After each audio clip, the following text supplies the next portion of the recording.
Cops, run away quickly. Cops coming. Cops are coming. Coppers. All right, the Ethical Underground. Here we go. We got guests today. Jeremy Loeb joining us. You ain't getting me, copper.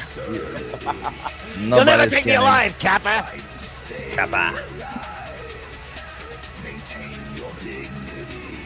It's the Ethical Underground. Somebody out there at some point will open one of these streams. They'll be high as fuck. Yeah. And then they'll hear the police sirens and be like, oh shit, stash it quickly. Only if they're in America, though. It was an American siren. In America, it's legal now, right? So maybe not. In America, it sounds like a crying baby, the police.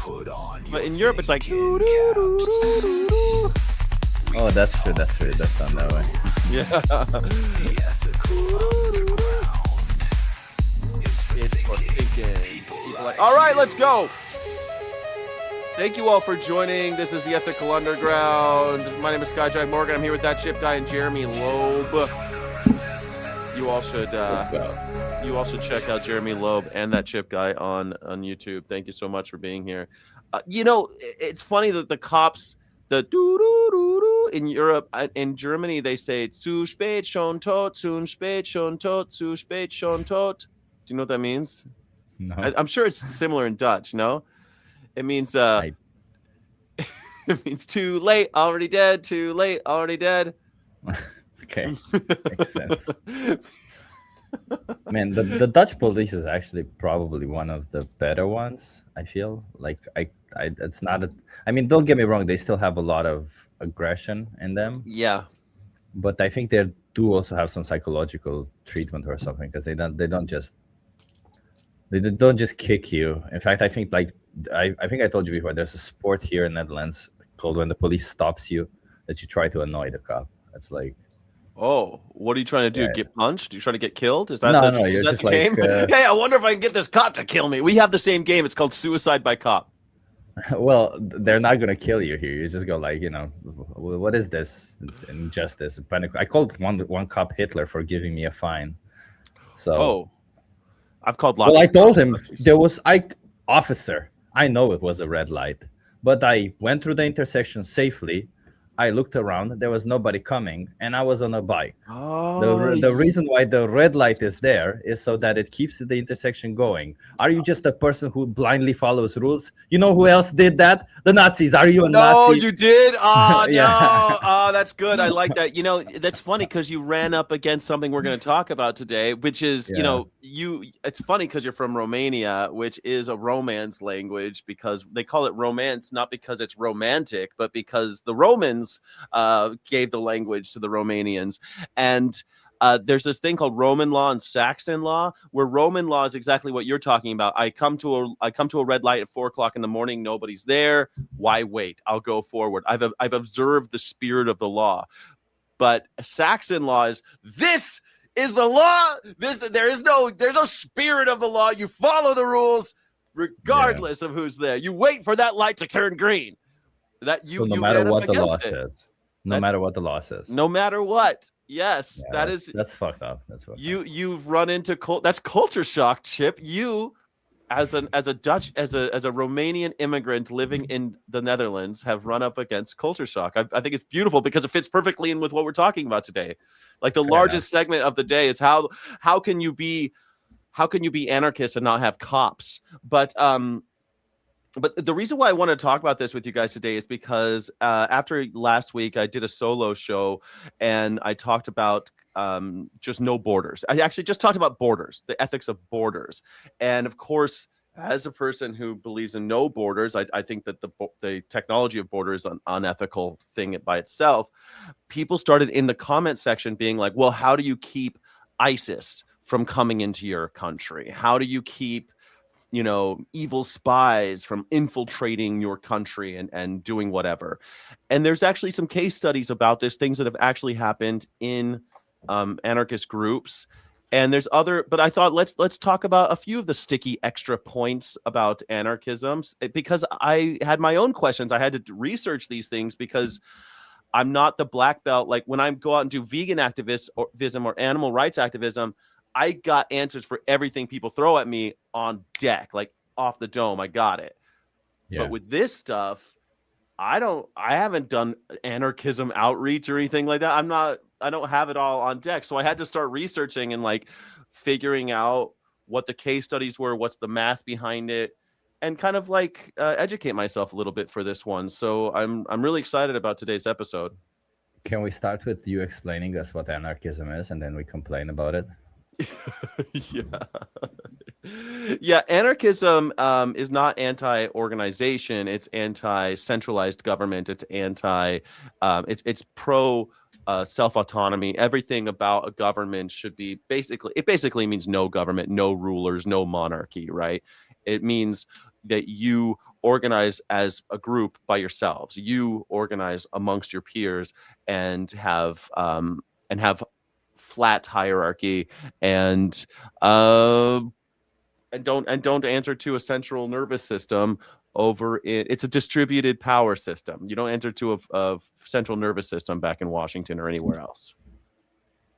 I guess that sounds good. Why would anyone have a centralized system, though? You still kind of need, and you can see the usefulness of a centralized system. But I mean, Netherlands is a good example of why a good centralized system works well. Why? For example, standards, right? A centralized system can create standards, and standards can create a better experience for everyone. Oh, that's great. So standards enforced. So that's the thing, right? So that's a great first volley, right?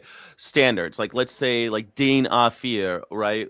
In Netherlands, all the paper for every printer is the same size. Same thing in America. We have U.S. letter, right? The U.S. letter size 8.5 by 11. That's a standard, and we do that with our central Bureau for Norms, I think they call it, or something. And we have the same. We know what an inch is. An inch is the same inch everywhere, unless you ask a man about how long it is. Then it's like, I was gonna say, I'm sure you know what it is, but yeah. Sky, I gotta ask you: do you really have like no A4 in the US? Is that true that A4 doesn't exist in the US? A4 doesn't exist. It's really annoying. Holy crap, A4 that's weird. A4 is the best. A4 is the best because you double it and you get tabloid, and you quadruple it and you get A4, A6, it's so much better. The other way around. A3, A2, A1. Yeah. Fill me in on what is A4? It's like a letter size. Chip, you want to explain it? Yeah, so we have documents here in the Europe. I thought everyone has that. Let me show you specifically. It just looks like a sheet of paper. So this is a sheet of paper. That's an A4 sheet of paper. Mm-hmm. Right? You call this letters box? What you call it? We call it U.S. letter or 8.5 by. Normally we just say 8.5 by 11. But yeah, it isn't. That isn't 8.5 by 11. It's slightly different. It's slightly different sizes. The beautiful thing about A4 specifically, it's a standard, right? A4 is this way. If I put it in half, this is A5. Mm-hmm. This is A6. That's your postcard. A6 is a postcard. Yeah, and obviously, if I double this will be A2, and if I double that, this will be A1. And the beautiful thing is that the proportions, weight to height, always stay the same. So if I double it, the proportions stay the same, and I keep double it, and the proportions stay the same. So it's a beautiful standard where you keep adding and adding. Mm-hmm. And you get to the same proportions type of situations, which is very useful. Yeah, so they base like all graphic design, all advertisements, everything is standardized. Instead of in America, it's like 2.5 by 3 inches, I think, is a business card, and then it's 5 by 6, and 10 by 10s, and 8.5 by 11s, and 11 by 17s. So these norms, though, right? So we do these norms. We do have a system for this in America. It's just a dumb system like everything else. But just like, we just have a dumb system. But what I was going to say is that we would still have the same norms, except it'd be voluntary, right? You'd have a voluntary association with consent rather than having a top government. This is something really simple, so it wouldn't be much conflict. But instead of having like a government saying, you will use A4 paper and all printers will be A4 by law. Every inkjet printer will print A4 by law. That's how it's done now. Instead, it'd be like, hey, if you want, you can. There are benefits if you associate with this organization, and with consent, you can do so. If you still want to do the other printer, you can. We're not going to pass laws and say you can't. You see what I mean? Yeah. Yeah. So you could still get stuff like that when you say stuff like, oh, well, I see a benefit in a central government. That's totally valid, but we could achieve the same results by different means. So you can still achieve a centralized thing without. Well, it wouldn't be centralized. It would be decentralized, and you would have an organization that we have rotating bosses. We can unelect them. They're all elected bosses. Like no one's electing the guy choosing the A4 stuff, right? Like that's the people who are doing the norms. No one's electing. They're appointed by a central government instead of the people pushing up. You're getting pushed down. But the same result on stuff like that. What's interesting is when this result is different. So, are you with me yet? Okay, so you guys know what anarchism is, sort of, right? Like we got this. We're going to talk about Joe Freeman, the tyranny of structurelessness, because the issue here too is that restructuring, like refusing structure, doesn't eliminate hierarchy. One of the main criticisms within the anarchist community is that it makes hierarchy invisible. Like it's really dangerous sometimes because people can still, like anarchism will critique itself, and you have to always be fighting this idea of hierarchy. You have to constantly be trying to flatten it back out for an idealized state.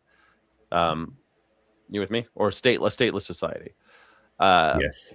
But the issue here is always that we're not fighting against, like the argument for anarchism isn't against the idealized central government, right? Because policing in America and policing around the world doesn't work the way it does, with the way it's being done right now.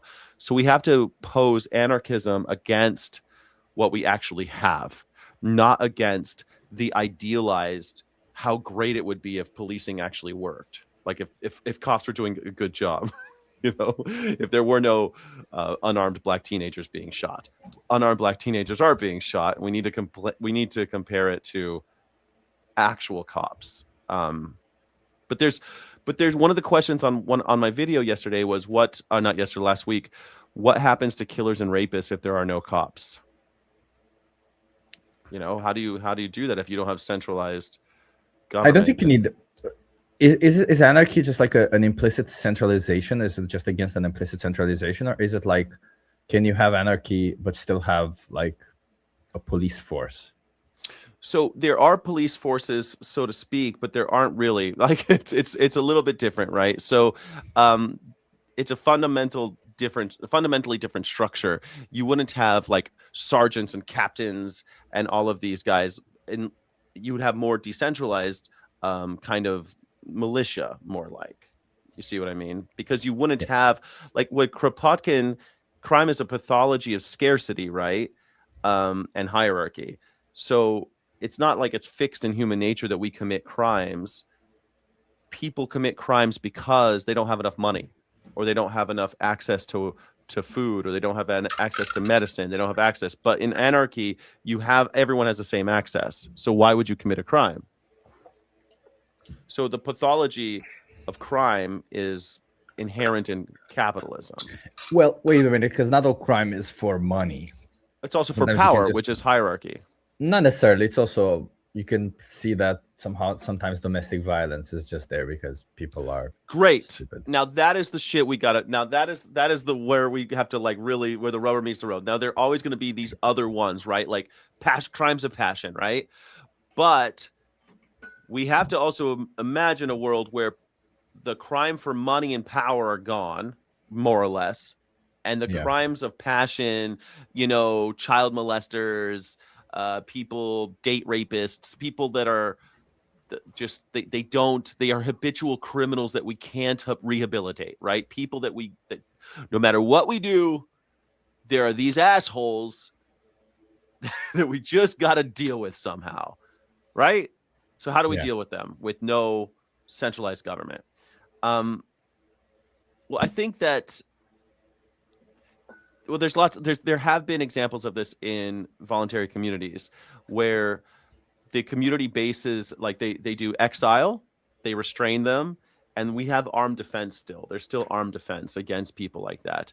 And we don't have to cede response back to the state monopoly. We don't have to turn it back over to the government. We can still police ourselves. You see? Now, you might say that's a little dangerous because we'll have vigilantes, but then again, it's not just chaos and the purge. If somebody we have, American Indians had tribunals and people that would, they had organizations for when shit like this went down. And yes, most of the time they didn't just execute people; they sent them off into the wilderness. You're not allowed to be one of us anymore. But wait a minute, because if you live in a tribe where maybe you upset everyone for some reason, which has happened, I have seen situations, and then your spouse treats you badly, like we know how badly they can treat you, and they abuse you, they might not believe you, or they might believe the spouse, right? So I have a question. How is it? So if the idea is that we don't want this centralized government, so I guess using the United States as an example would be a good example of president in charge and Washington. Yeah, or any one of the states. Like if you take one state, they have the same system, right? You have like that's governor, a state legislature, and all that. Yeah, that's what I was sort of getting at. Is if you're just shrinking it down, right, and then you're policing each other by community by community. That's sort of the system that was intended, in that it was, this, small government over here. And then, of course, we have the Republican Party in America talking about, it should be states' rights, that sort of thing. Well, they and used then you've got, right. And then you've got, counties and all that. So I don't see this as very different. I guess, correct me if I'm wrong, that this is just shrinking everything down. And then you have these, you do have a centralized sort of system, and then you become the tyrant to the person who doesn't agree with you, like in your community. So it's just shrinking it down to a smaller number of people. Well, no, because so yes and no. So I would say instead of shrinking, maybe dialing back the clock a little bit to more original ideas of life, liberty, pursuit of happiness, ideas like Henry David Thoreau, these early American philosophers who were thinking along the lines of almost like proto-anarchism, or really just anarchism before it had a name, right? For tens of thousands of years, this is how humanity existed. We had basically anarchy. The tribal Indians had basically anarchy, communal property, self-reliance, community accountability when people committed crimes. So we had that for a long time until colonialism really kicked off. Okay, so that changed the game a lot, where you had to invent private property, you had to control the means of production, you had to create liquidity, liquid money, so that you could separate people from the means of production. And so you had all of a sudden fenced off the things that we used to be communally. We would all grow stuff and we would all share it, and whatever you needed to eat, you ate. And that's how it worked for thousands of years. And then all of a sudden we started saying, no, this is mine. And if I have extra, that extra is mine too. And if you're starving, then too bad. Also, the women who live on my property, they belong to me. And right. Like, and anybody who was born on my property, they belong to me. So it's not just shrinking it down. Right. What? I'm sorry, I'm just laughing at the comments. So many triggered people by the flags, guys. Triggered by the flags? Well, arrest all gay men, bro. What the hell? So many people are insecure. Well, I'm glad we're talking about like crime then, like, and what to do with like criminals, because then that sort of gets to the point of like, then who's in charge? Like, because if you're saying, okay, well, killing is wrong, right? All this is wrong, whatever. Then at some point, you are acting as a governor of sorts. No governor. So it'd be more like a tribal council, right? It'd be something similar to that, where you have a council of people who who first of all are representatives. So usually it stops at like male, female, and religion. So it's usually people of each religion are represented. men and women 50-50. Mhm, It usually mhm. ends up as like 40-60 in most like historical cases, but they try to have some kind of balance that represents the group. Gotcha. Now, So and just they have no one central figure. yes, and the people on the tribal, they are forced out. There's a rotation, and there's also a lot. It could be a lottery. Some people do lotteries where it's like, hey, it's your turn to be on the council. We're gonna, it's just like Mhm. it's not like career politicians or something like that. Uh-huh. Sometimes they do. They just have they're forced out to other jobs. So okay, now you're on the council. Next year you're on you're the water guy. You're the guy who helps the organizes the water shit, and then in 5 years time you'll be back on the council. You'll rotate them out, so no one is completely ignorant of their job, but no one is inculcated to the point where you have a column of knowledge that if one of us dies, we're in chaos, or if one guy turns out to be a charismatic Trump type, then we don't have to kill that guy. He just gets moved out. He never has the time to like amass that power to be this head governor guy. So how is this different from like a city council or board of commissioners? City council. Okay, so city councils generally, there is no term limit on city councils. I've never seen a city council that has term limits. Those city councilmen, they're not rotated out. Most cities in America now, there's usually okay, so New York has a mayor, and he kind of is a governor. He's like really fucking in charge. Like he has a lot of power. But most places, they have a city council of people who say yes or no to a guy that they hire as a city manager. And so Right. there's still this like outsourcing. And so you still have this hierarchical structure. These city councilmen, they just decide for all of us. And that's not how this works. Like there's not like this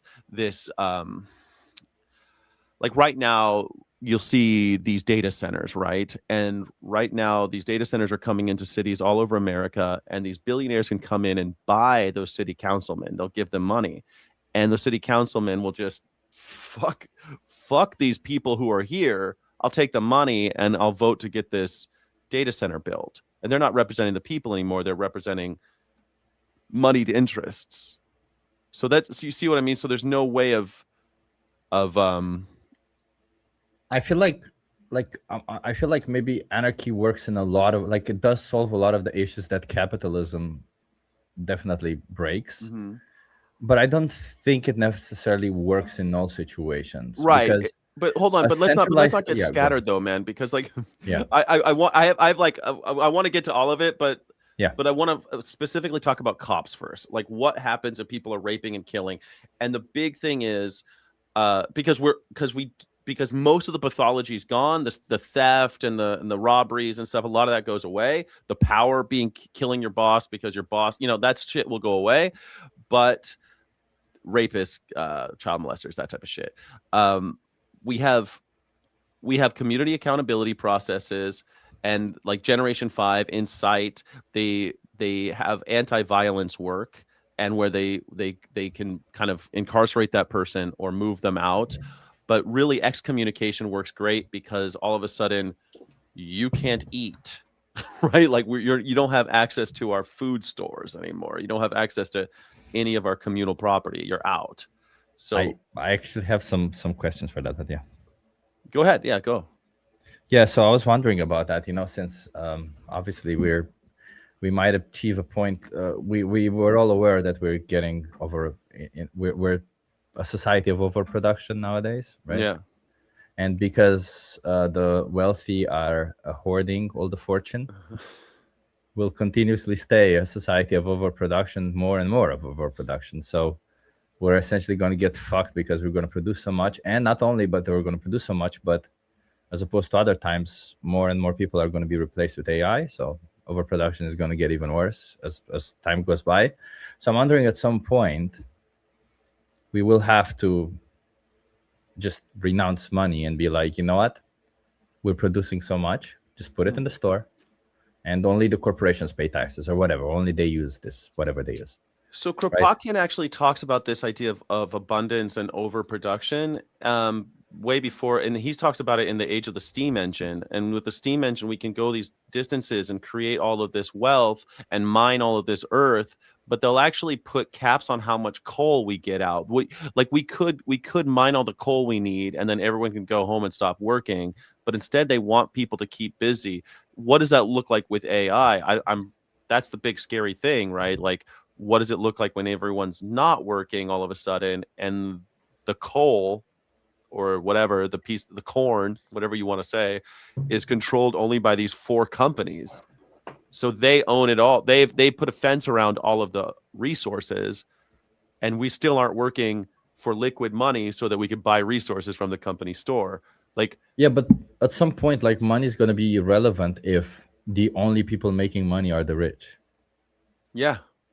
Because if the poor don't have a job, then the rich are the only ones having money. So then money will mean nothing. Mm-hmm. So then in that situation, I just like to imagine that I see it on the news or they put an article and I'm like, you know what, from now on, you can just go to the supermarket. There's no more money. You can just go in, take whatever you want. Take what you need. But Yeah. then I'm like, I mean, isn't that what Mamdani's doing with the city-run supermarkets? But then what I was thinking, Sky, is like, what stops people from doing shit like, I'm just going to grab all the vegan products and then ask vegan people for money? Like, what's going to stop people from doing stuff like being unethical about it? Like just getting absolutely all the products in the supermarket that most people like. I don't know, maybe get all the bananas. Maybe bananas, no, because you constantly produce them. But like a special product that some people really like, just going in there, getting that special product, getting all of it, and then selling it instead of hoarding it and selling it, or being like.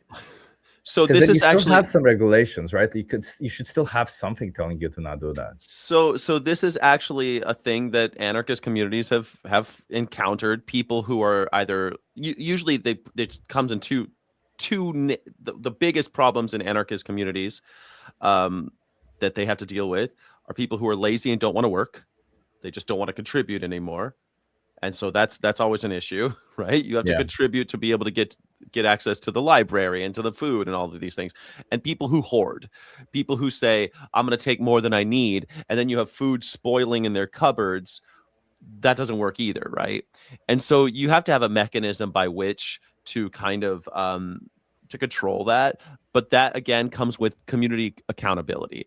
If you are found doing that, the community says, okay, well, this guy needs to be rationed. Like if Jeremy came, he's the newcomer. He comes in and he's all of a sudden it's his first week here. Well, this is what normally happens is you come in and for 4 weeks you're on a trial period. You come in, you take whatever you need, Jeremy. Whatever you want, you take. Whatever book you want, you could take. You got to find a job, work, contribute somehow. You want to take care of old people, you got to contribute something. But you could take whatever you need. And at the end of 4 weeks, the community gets together and we're like, hey, is Jeremy one of us? Are you down, Jeremy? Are you part of our ethical framework? Do you understand how this shit works? And if Jeremy's cool, great. If not, and he's a hoarder, then sorry, Jeremy. You could stay, but you can't, you're not allowed in the store anymore. So wait, but if Jeremy has a house that's in this community, do we kick Jeremy out of his house? Do we have to force Jeremy out? What if Jeremy enters the store? Yeah, he's not allowed to take anything. We keep him taking it. So we have to have somebody who to enforce that. Well, we're all together. We all know. Oh, because you mean there's always there. Because he lives here. We all know each other, right? Yeah. Yeah, but like in the situation that I propose, is most of the jobs are done by AI, so that could also be in the supermarket. So would that mean that we would always have to have a person working there to make sure Jeremy doesn't come in? Well, I mean, you are fast forwarding to a robotic future where the world has no workers, right? But the community would still be able to be like, oh, if Jeremy's, even in an AI scenario, I could imagine, because right now we have it. If Jeremy went to Walmart and stole a bunch of stuff, Walmart can ban Jeremy from all the Walmarts in America. People have been banned from all the Walmarts in America for pulling Jeremy is actually banned from Walmart. You're banned from all the Walmarts?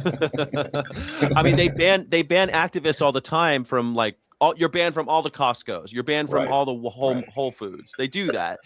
And it's kind of hard for them to catch you, but they do catch you. They do. And then when they find out that you came in their Walmart, someone comes up and they get the fuck out of the Walmart. You're not allowed in the Woolworth. So I mean, like if it were AI, it'd be just as simple. It'd be even I mean, easier. maybe I'm jumping ahead, but I just see, no offense, but I just see this system leading to the exact same result that we have today. Yes. Okay. So that's the hardest. That's the hardest one, right? That's How a do we good one, not? Jeremy. How do we not lead it? How does it not lead to the same shit?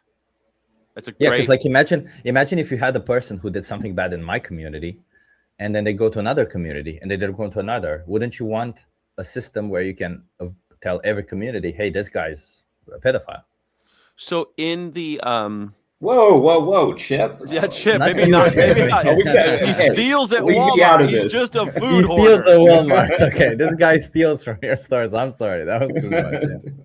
Okay, so in fascist Spain, there were anarchist enclaves that did have those issues where they were separated by geography, and one worker they needed workers in the other one, so they sent them, and they would have to have some kind of voucher system, like a passport kind of, but just to prove that you're one of us kind of thing. So if you want to go to the other one in times of war, when you're worried about people like that coming in. Also, Jeremy, remember that waiting period where Jeremy had to wait 4 weeks? That's when you would find shit like that out. That vetting process, you come in, you wait, he can have access for 4 weeks, but also hold on. Just okay. But also he usually has someone sponsoring him. Someone needs to sponsor Jeremy usually. I mean, this just sounds like government to me. I Yeah, mean, if we're talking about just like more borders, yeah, I more mean, smaller borders. we're just talking about different rules set up by different people. It just sounds to me like the same thing. Yeah, you've got this 4-week oppressive thing where it's like, oh, you're allowed in, but we're watching you. We're watching you're allowed you, Jeremy. First of all, you're allowed to go wherever you want. Right. Your freedom of movement. Yeah. But so that's already totally different than what we have today. We're discussing all these rules and stuff, and also we're talking about, okay, let's say Jeremy's lazy. I'm lazy. I don't want to work. I don't want to do anything. 4 weeks goes by, and no, I can't use the store anymore. Yeah. Well, then what am I going to do? Move along. You want me to start working, but what I might do is start stealing from the store. And so then it's just the same. We're describing the same exact system with just different people in charge and different, like them put in different rules. That's the flaw I see in this, is that it's just a city council without a governor. It's just a city council without a president or a king or whoever. Right. I mean, would you consider it an improvement to not have a king? Yeah, for sure. Yeah, definitely. I mean, this is the thing. It's not about completely upending and living like 1850s, right? We're trying to build a better society that's more equitable and better for everyone involved, so that we have more representative, more equality, more autonomy. We're not talking about just living out in the wilderness like a bunch of like like a mythological savage in this, like Tarzan. We're not being like Tarzan, right? We're trying to build something. And you say rules, and it's funny, rules. Well, there are far fewer rules. We have to have some kind of organization to protect what we have, even if it's from wild animals, right? We're going to build fences around our crops to keep wild animals from eating them. Well, what I would say is, you start with a few rules, and then problems arise, and then you end up with more rules, and then you get all these people like saying, "No, I want it this way," because they're going to be doing that. And then suddenly the council can't do it. We just keep on ending up with the same system again. Except that you will be in charge. Like you will be back in the driver's seat. You will sit on council eventually. All of us will end up sitting on council. It'll be like jury duty. All of us have to do it. What about me, as let's say it's me again from this scenario? Yeah. Who doesn't contribute, doesn't do anything, doesn't really like this system. Do you want me on that? Like, do I get to sit on that council again? I mean, do I ever get to sit on that thing? I mean, I guess if you're contributing, yes, of course you would. If you're not contributing, you would never get that far, right? You would never be in the community. Another thing is this idea of contributing too, because we may have different ideas of what is contributing. Okay, so that's the kind of the mantra is each contributes according to his ability, each takes according to his need. So if you have someone who's a doctor, and that's fantastic, is just as valuable as somebody who is a field worker, right? And everyone needs to contribute. Some people just need to read to old people, and you'll contribute to varying degrees in various capacities along your life cycle, just like always, like, except it won't be tied to money. There's no reason why I should eat less as an old person who's like, I don't know, if I'm a greeter at Walmart, or during my prime in my 30s and 40s, I am, I'm super productive. I get to make more money. And then when I'm old, I don't make any money. So if I'm not careful when I'm on my 30s and 40s, I just I starve when I'm older. Like, that's the system today. But Sky, like, say for instance, because you said everyone is equal. I mean, it's easy to accept it when you're in a position where you're maybe not doing as much. But imagine if a person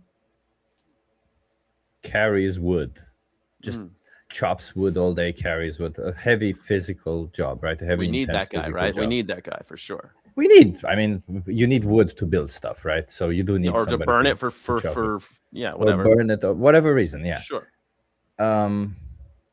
I don't think they'll agree that a gamer who's just playing games online so that others can watch him and get entertainment should receive the same amount of food as him. Yet maybe he's like, you see what I mean? Like people would easy now.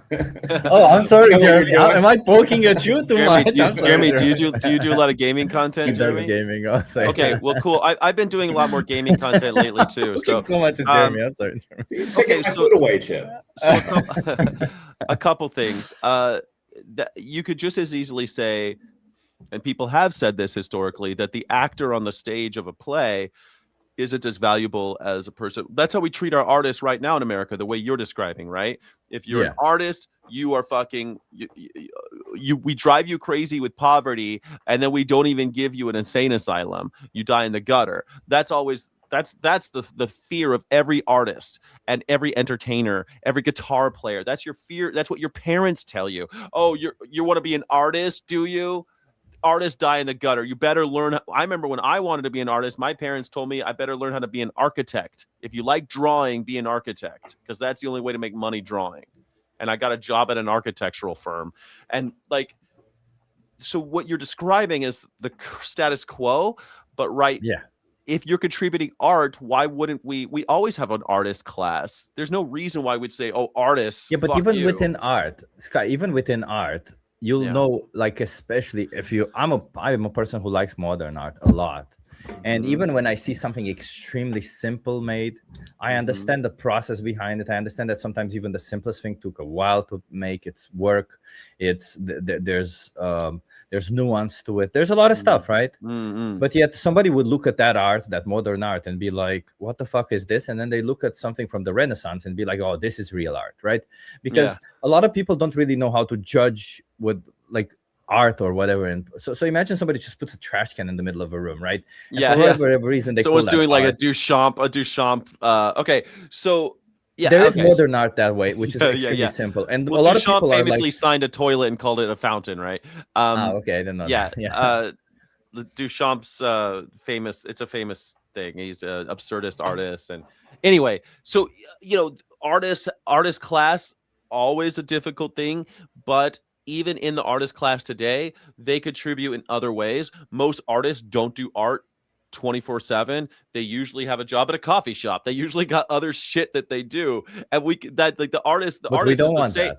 We do. The artist could still be an artist and work at the coffee shop and do things. But what if they don't want to do that? Right? Like you said, that people should do what they feel good about doing, right? No, they not just people feel good about what they have proclivity to do. I mean, people would have to be bought into this form of living, right? It's not, instead of the motivation being, I'm going to starve unless I make my rent. The motivation is I am contributing to a community that treats me well. I derive social status from that. People love me and treat me well because I'm helping people, and I get to do art. I mean, we have artists. Most of the anarchist communities have a flourishing art scene, and those people aren't just doing art and then going to bed. They're doing art and they're doing other shit. Like usually artists. Like, yeah, but Frank Lloyd Wright designed houses, right? But he also designed furniture, and he was a carpenter. He built all sorts of shit. Everyone remembers him for his. Yeah. I think like maybe 6 months ago I would have completely agreed with you, Okay. but I feel like now I'm like in a position where I just realize, well, more and more every single day, that most people just follow what they're told. Most people don't really want to think for themselves. They just want to. They want to have a guideline on what to do. They want to just follow what other people say. Hey, I need to do this is good, this is bad. That's it. Like, people don't want to think. Thinking requires energy. Just like people, how they don't want to exercise, people also don't want to think, right? Yeah. So how does this play a role in all of this? Because if you tell the people not to think, and then they tell them, yeah, look at this guy, he paints all day, you're gonna carry wood, he paints all day, he will have the same rights as you, and you'll be upset about the fact that this person, like, you'll feel like, what the fuck, I can't do that shit. You know what I mean? Like, I'm not saying that that's my opinion. I'm saying, like, there's people who think that way. There's people who don't understand work and all, how much that takes and all that stuff. And there's not just that there's people, I'm sorry, most people are like that. Most people are they simpletons. I don't know how. Okay, so a couple things. When you say most people, it sounds like you're saying this is human nature. But yeah, it is. Much like the bonobos in the zoo, when we go to the zoo and look at the bonobos, we can't then determine, okay, this is how bonobos behave. No, that's how bonobos behave in zoos. But we actually have historical evidence. People are like, right now, the status quo is that you're exhausted from work, you're exhausted from your fucking boss, you're exhausted from that shit cop that just said something to you, you're exhausted from all the inundation of advertisements, you're exhausted, and then you want me to think and drive myself. I just want to do what I'm told. And so that's where the state comes in, and they say, yeah, we got you, we'll tell you exactly what to do. By the way, eat what we tell you to eat. But hold on, shit, let me finish. So historically, Indians, you know, and primitive cultures, I shouldn't call them primitive, but like early culture, they had shitloads of art. It seemed like everyone had time to do art, but they were doing shit. They all had shit to do, but they still found time to paint the caves and make pots and paint the little pots. It seemed like they were doing more art in the ancient world. We're doing less of it now. I'm just wondering, like, if you think, I forgot my idea now. I got Jeffrey. Jeffrey's here. Yeah, I want to bring up Jeffrey. Go ahead, ask your question, Jeremy, and then I'm going to bring Jeffrey on. Okay, just yeah, go ahead and bring Jeffrey. But also, just a clarifying question. Just when you bring up anarchist communities, are you referring to historical communities, or like, are you? Because my question is, if you're talking about, like, say, communities who identify as anarchists, like. And I'm sorry to make this America-centric, but no, we're Americans. That's okay. Yeah, not Chip, not but me. You know, yeah. But if they are an anarchist community in America, they're still living under the state, you know. So yeah. So go ahead. Totally. So there have been, when I speak of ones that are stateless-ish a lot of times too. So anarchism being stateless, we have stateless-ish communities that have existed alongside the state, like in fascist Spain, like in Syria. There was the Rahabi, I think it's called. They existed under, they kept ISIS away, and there were the Kurds. The Kurds, they don't have borders. They have anarchist communities that, and there were some complications there, but they no longer exist because of the United States. But anyway, they have to the way it is right now. You exist within a nation state and try to like live alongside, almost like. And in America, you could think of it like a hippie commune, or in these utopian experiments we've had in the United States that are usually agrarian and rural, but they needn't be. I'm going to bring on. I also remembered my question. Okay. Great. Jeffrey, are you ready? Give me a thumbs up, Jeffrey. You ready to go? All right, cool. Jeffrey's ready. This is Jeffrey Phillips, everybody. Welcome.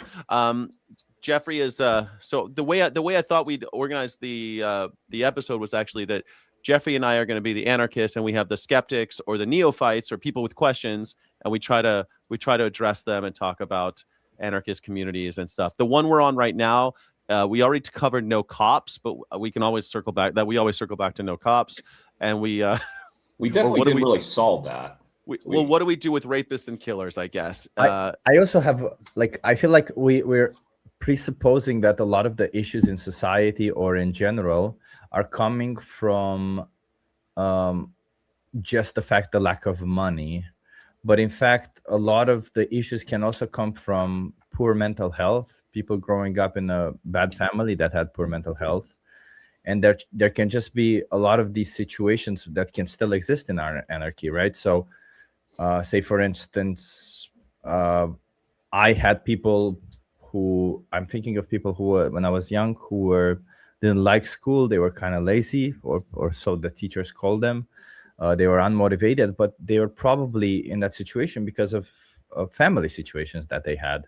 And that family situation, sure, maybe in that situation was because of poverty or something. But it can also happen that it's not because of poverty, but rather because, somebody is feeling extremely insecure, like we see a lot of people in the chat right now, and they lash out and they blame others for them being insecure, right? Like, it doesn't solve the insecurity and the way people behave. You see what I mean? Like, yeah, but okay, so two things there. One, it's almost always caused by lack of either wealth, or so it's either lack of, hold on, it's either a lack of means or a lack of access to healthcare. Now, if you have rich people still behave shittily, and they don't have access, and they don't have access to mental health, or it's been stigmatized, and so a lot of times people, yeah, they do. But when you say rich people behave shitty, it's because they're being incentivized by the you're here. Sure. If you're the rich people acting shitty, it's because we've incentivized greed.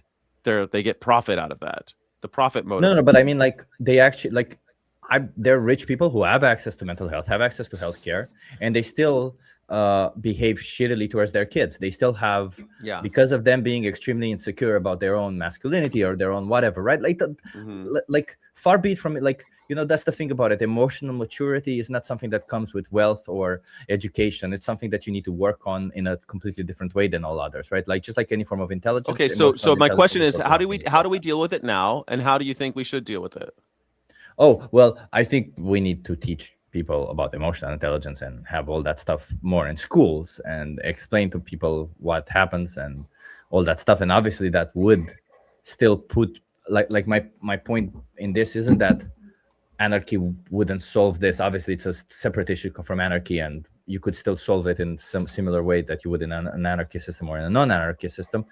But my problem is that when victims of emotional immaturity arise, how do we deal with those victims? How do we deal with those people? Do we shun, if somebody in my community is an asshole because he was treated like an asshole, and he's an asshole because he was treated like an asshole because somebody else treated, it doesn't matter. Maybe even because it came from maybe just trickle, it's generational trauma. Yeah, I get it. It doesn't matter because a habitual offender is a habitual offender, right? Yeah. Like, so how do we deal with how do we deal with someone who's a habitual offender that we cannot we cannot rehabilitate? Or I don't necessarily mean that we cannot rehabilitate, rather. And problem solved. That we rehabilitate them. Yeah, maybe we rehabilitate them, but how should I put this? Maybe they're not like, I don't know, somebody who cheats on somebody else, right? Like somebody like that, right? Like, I mean, when somebody who does things that are shitty and they create problems in a society, and they create emotional disturbance, which eventually leads to emotional frustration, which eventually leads to other stuff being done. Okay, but Chip, how do we deal with them today? Well, I don't think we deal with a good way today also, but at least today we can help the victims out. I'm not sure how we can help the victims out in those situations. How do we help the victims out? Right now, if you talk, the people you're talking about, we put them in jail or we kill them. That's what we do today. Well, in the US, right? But like, we have rehabilitation here in the Netherlands a lot. We have social what do you call it? Yeah, but what is your question? I don't know if it's my question is, in all this situation, right? Like, obviously it's not about how we deal with those people. How we deal with those people, I'm assuming anarchy can create a way to deal with those people. But my question is, how do we deal with the victims of those people, right?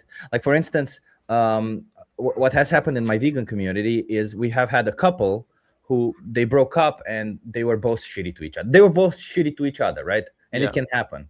And when you have a community, it can happen that people are just shitty to each other for being a community. So what happens in that situation? Because you can't take sides and you can't kick one of the community out or the other. And keeping them in that community could just mean bad for the community, right? So I'm just like, human nature means we will inherently fight. Fighting is part of our human nature. So when we fight in a tight community, as tight as that is, if it's 100 people, even 1,000 people, it's pretty tight.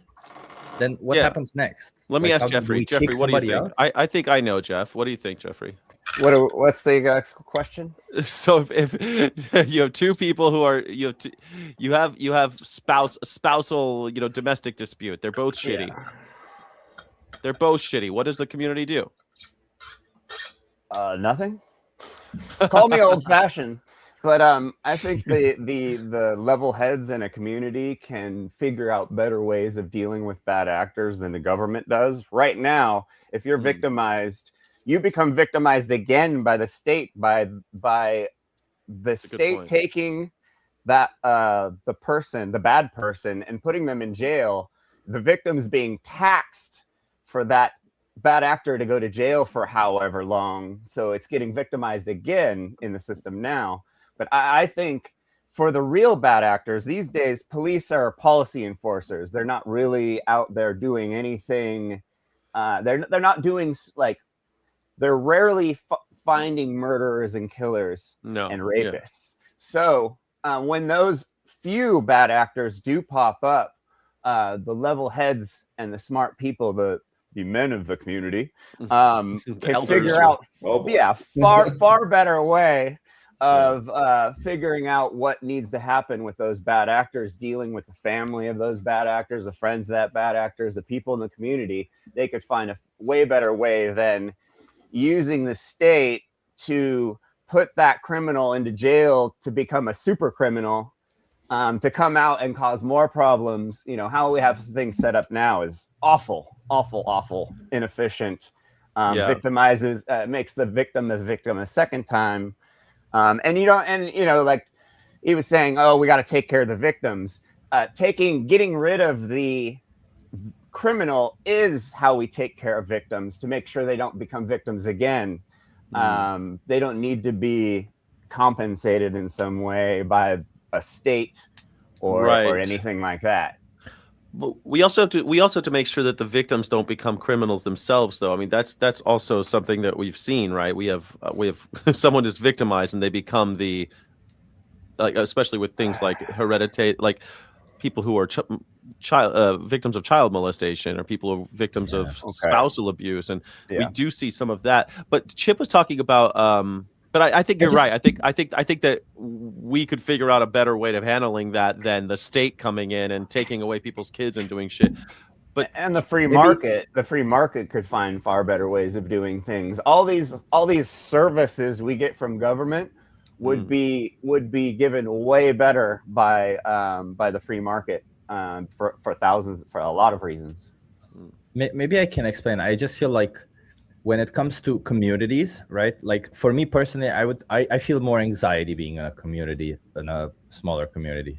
Personally, I feel like I have a little bit more freedom when there isn't a small community, because I feel like when there isn't, I don't understand. Yeah, when there isn't a small community. Okay. I'm a little bit like that, right? So you like the big community. I like being small. I don't like being like somebody who people look after or look at or whatever, right? I'm like, I get what you're saying. It's kind of funny that I'm a YouTuber and you want to be a wallflower. You want to blend in.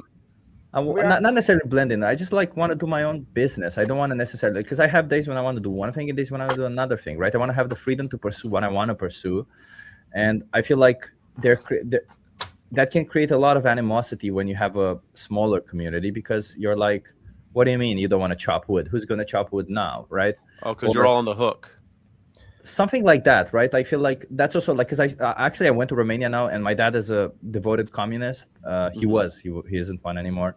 And I was actually talking to him about communism, because I'm kind of a fan now that you mentioned Sky, all that stuff. But there's one thing that he said that I don't really like, which was you couldn't really do what you wanted to do in communism. You were doing what you were told to do, so that it's for the common good, right? You weren't really doing.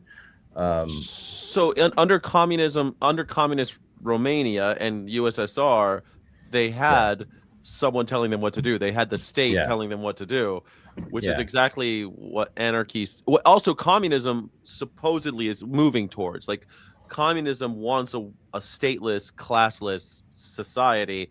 Marxism is all about trying to eliminate that top-down shit, and that the workers organize themselves. We decide. But if everyone wants to be a YouTuber or everyone wants to be a software engineer, but they don't. But I'm not saying everyone. Obviously, not everyone will. But there can be a situation where most people want to do the same thing. Like, we all know that. Like, nobody wants to separate the trash. Nobody wants to wash the toilets, like the public toilets, right? Nobody wants to do some stuff. There's some stuff that nobody wants to do, and there's some stuff that most people want to do. So I'm like, I wouldn't mind cleaning the toilets in a society if someone had to. I wouldn't mind. Also, clean your own fucking toilet. You always get this thing. The capitalist always is like, who's going to wash the dishes? Wash your own fucking dishes. The public toilets. Right. So public toilets, if we have public toilets, we have to take turns to clean the toilets. Like, everyone takes its turn. Public toilets most likely wouldn't exist. There would be a toilet that would be maintained by someone who owns it that would be renting it out to people. Or I mean, that under libertarianism. If we had anarchy, things would be very different than they are now. Our whole society would look totally different. So there wouldn't be public toilets, because someone would have had to have built those public toilets at one point. And that's kind of the thing I have the problem with taking over the communism thing and the Marxism thing, is taking over the means of production. Someone had to build those means of production. Someone had to put their money into that for it to be taken.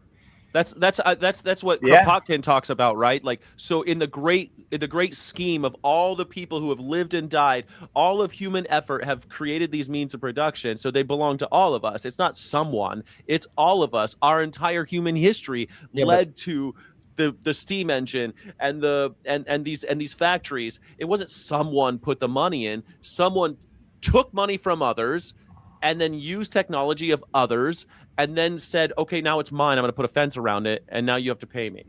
I agree with you on that, right? I agree with you on that. But we all know there are, for example, natural parks, right? Yeah. You want a toilet in a natural park. National parks, national parks, right? Yeah. You want a toilet in a national park. You want at least a couple of them, right? You have a city. You could bring your own stuff in. You could bring, like, you go camping. No, that doesn't work. Come on, it doesn't work for everyone. Okay, so people do camp and people do bury their own shit.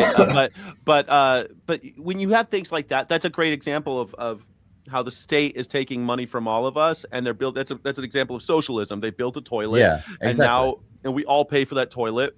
And we make sure that somebody's there to clean it from time to time, and we do that. So in our anarchy, somebody would build a toilet at some point, or we take a toilet that's already existing, and then we take turns cleaning it. And like, you have examples of military, like the toilet example isn't great, but you know what is military, where you have almost like a necessary hierarchy, right? You have.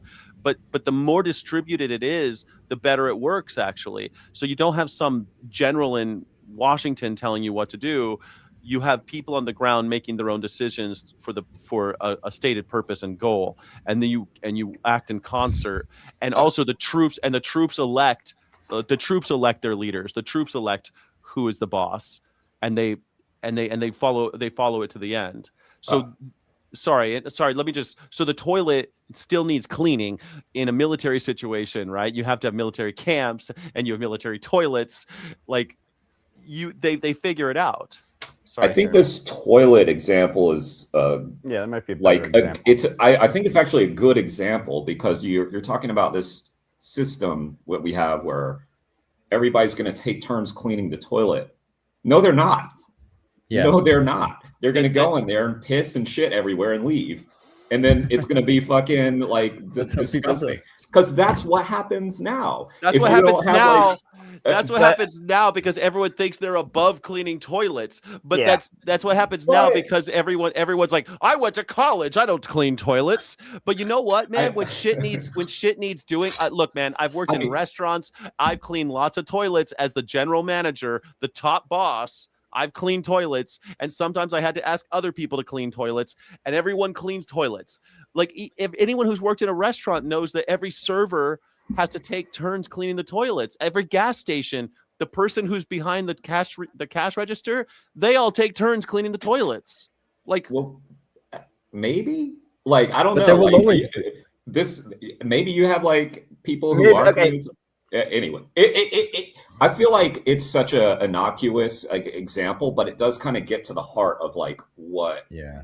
Okay, so in an anarchist society, you're going to have public ostracization is going to be a real big thing. Your reputation is worth more than anything in anarchist societies. So if you go and you fuck off in this community and you don't do anything, the people of the community are going to be like, get the fuck out of here, you piece of shit. And anarchist societies are going to pop up. Like if government was gone tomorrow, right? We're going to have every city we have now is going to turn it into its own little flavor of society. Yes. And so if you go to these cities and you want to be a part of them, you kind of have to play by the rules. Or you could go live out in the Badlands in the desert and not have to deal with anyone. But if you want to, if you're going to play by the rules and you want to live in one of these communities, you have to go by the rules. Anarchy does not mean no rules. It means no rulers. There will be independent communities in anarchy that happen where communism is happening. There'll be independent communities where, super republicanism is happening. In anarchy, there's space for every community and every flavor of like you'll be able to go to San Francisco if you're, if you really want to. You can live in San Francisco if you know what happened. What kind of people hang out in San Francisco. You might want to go there. You might want to go to New York, and every one of these places will have their own rules. Unlike now, where we have rules across the board that we don't have any choice. We have to follow these rules.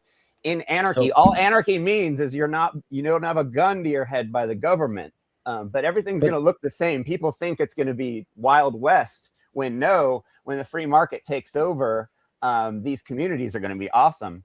And in order to fit into these communities, you got to play by the rules, or you get sent out you get sent out to live with. You have to have like Jeffrey, insurance to get into one of these cities.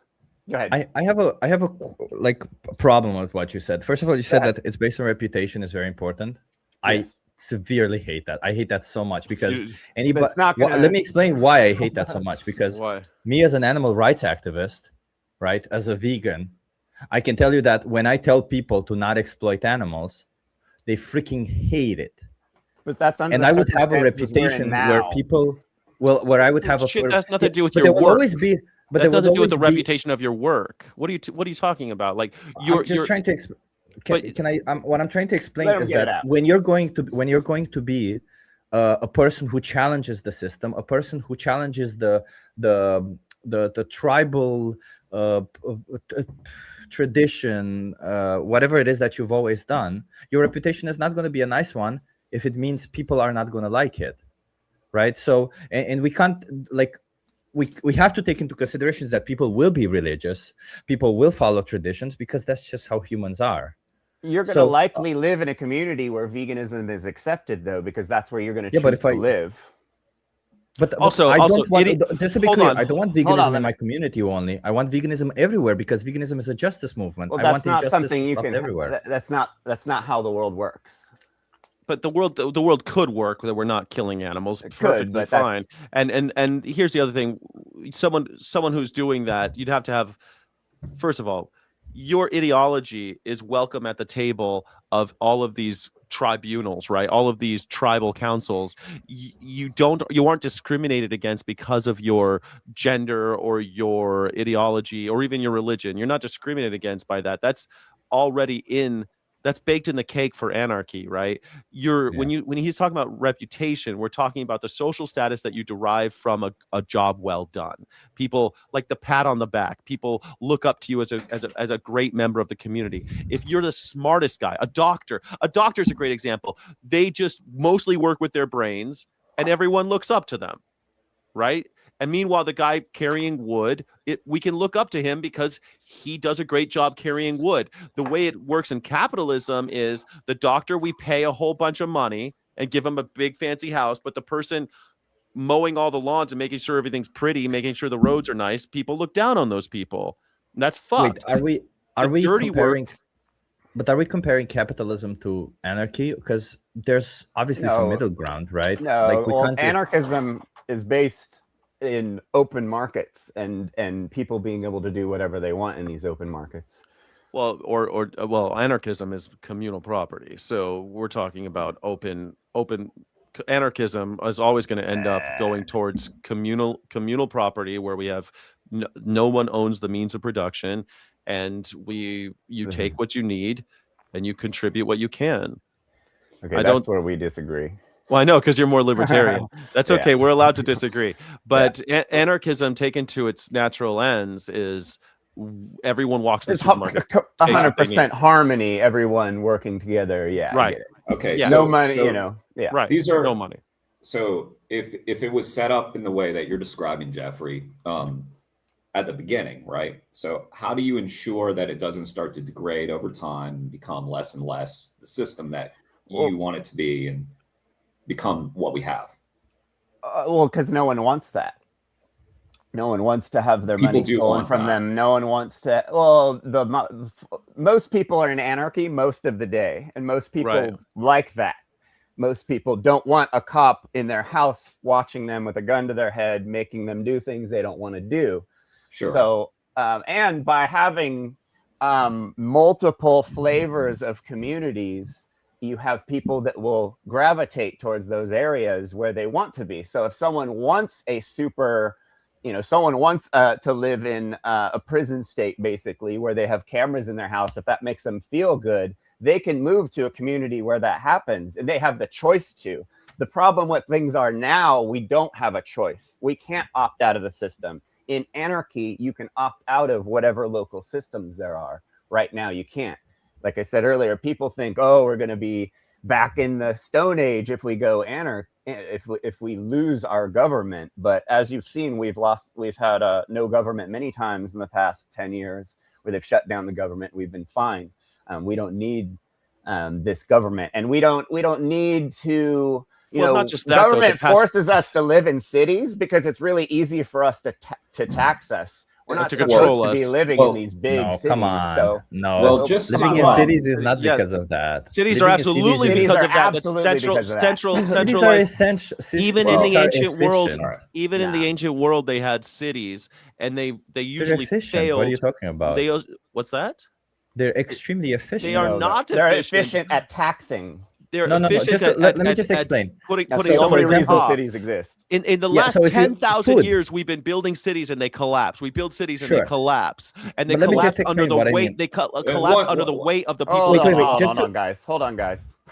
I just want to explain what I mean by cities being efficient. So when it comes to food, which is one thing we all need, it is much easier to move food when everyone is in the same place. You're thinking than profit-wise, to build roads, hundreds and hundreds of roads in between because this is a big problem in US, isn't it? The fact that you made cities for cars, cities that are spaced out far away, and people don't really live close enough. They can't walk to a place. They need to get in a car to get to that place. So if you don't have cities, if you just have widespread or suburbia, as we call it, you just have a lot of people in a really large spaces, and in order to get to the supermarket, you're just illustrating the fact that cities always fail. They last a couple hundred years, and then they collapse. Suburbia fails. So cities are amazing. We're still thinking in the mindset of We have a state that gives us a currency that isn't worth anything. You're saying it's much easier to distribute food in a community, but yeah, profit-wise it is. But if we have, no, hold on. If our dollar is worth something, yes. If our labor is worth in anarchy land, our labor is worth far more than it is now, right? So, so you're not going to have these, it's going to cost too much to move money around because the economy is going to be better. Not money, resources. Resources are finite. But I don't mean money, I don't mean resources in a money way. I mean, essentially resources, they're finite. What could be more efficient than we all work of the same farm? What could be more efficient than all of us working the same farm? Oh, wait. So first of all, the whole idea of subsistence agriculture, I come from that. Romania has subsistence agriculture still. Yeah, but just hypothetically, what could be more efficient than working all of us working the same farm? Forget about all of the political weight of subsistence If you could make farming. everything on all that farm, it would be efficient. But the reality is that one single farm, is not efficient enough, like unless you put some form of vertical farming. Like maybe you can create a form of a farm where everyone works on it. I'll give you that, right? And where everyone works on it and you produce all food. Chip, you're a vegan activist. You know why they're building vertical farms. They're only building vertical farms for one reason only. Cattle. And that's the only reason they're doing it, is so that they can control the means of production. The billionaires can, because they're the only ones that can afford to build. They're the only ones that can afford to build vertical farming, and they're hedging their bets against climate change, because vertical farming in these giant buildings, they can control the atmosphere. You don't even want vertical they can control the sun. Why the fuck would I want vertical farming? That is the only reason. Because it's highly inefficient to have regular ass farming. To feed, you can't make enough food. Your mind about this efficiency thing is just propaganda from the capitalists, because they need to make it more efficient.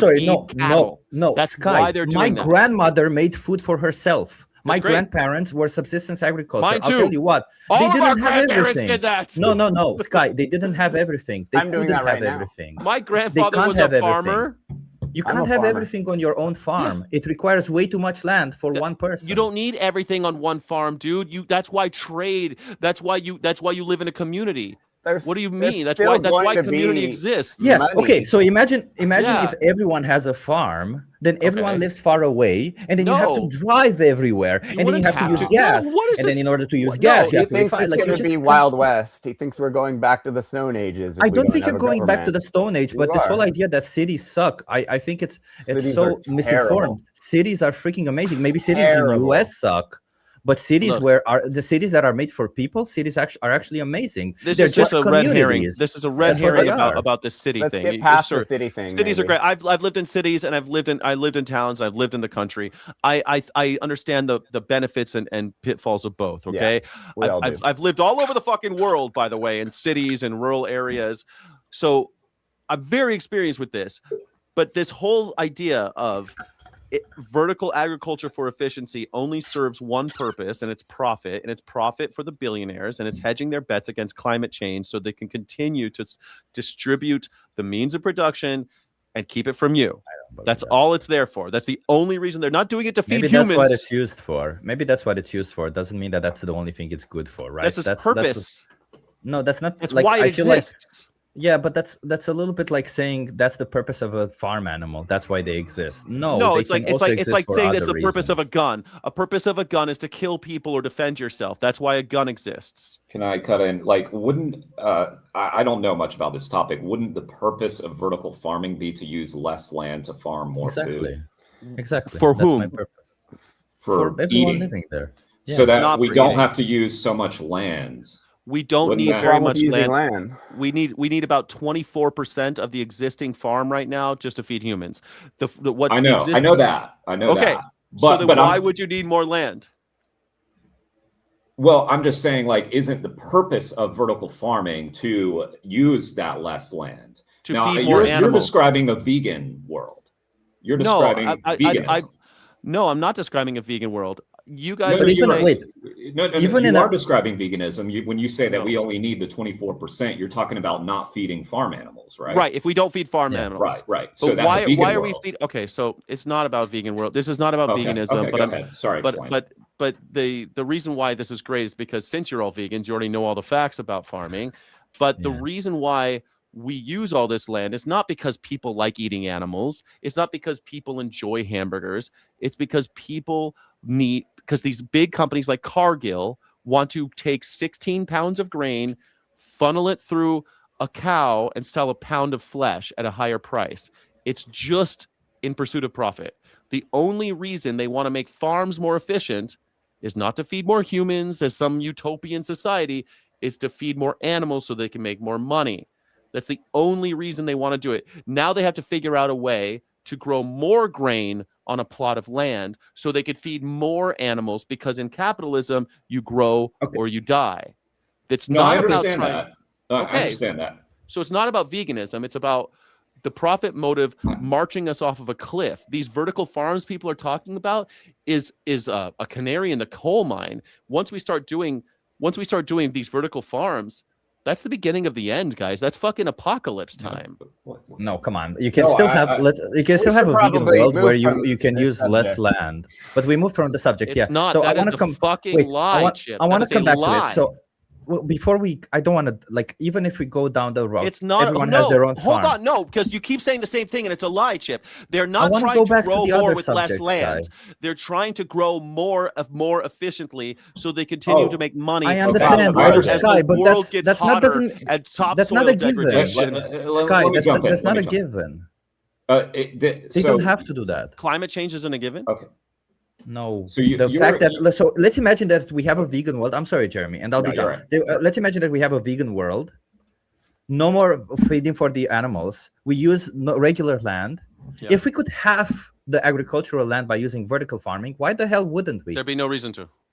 There would be, because we can still rewild. We would still be a lot of people. If you tomorrow, let's say you snapped your fingers and you took 76% of the world's farms and you just rewilded them, and only 24% exist anymore because you have to feed human beings, no one would be talking about vertical farming. There'd be no reason to. No, they wouldn't be. There would be no reason. But why wouldn't we be efficient enough as to create even more wildland? Because they are efficient enough to feed us all.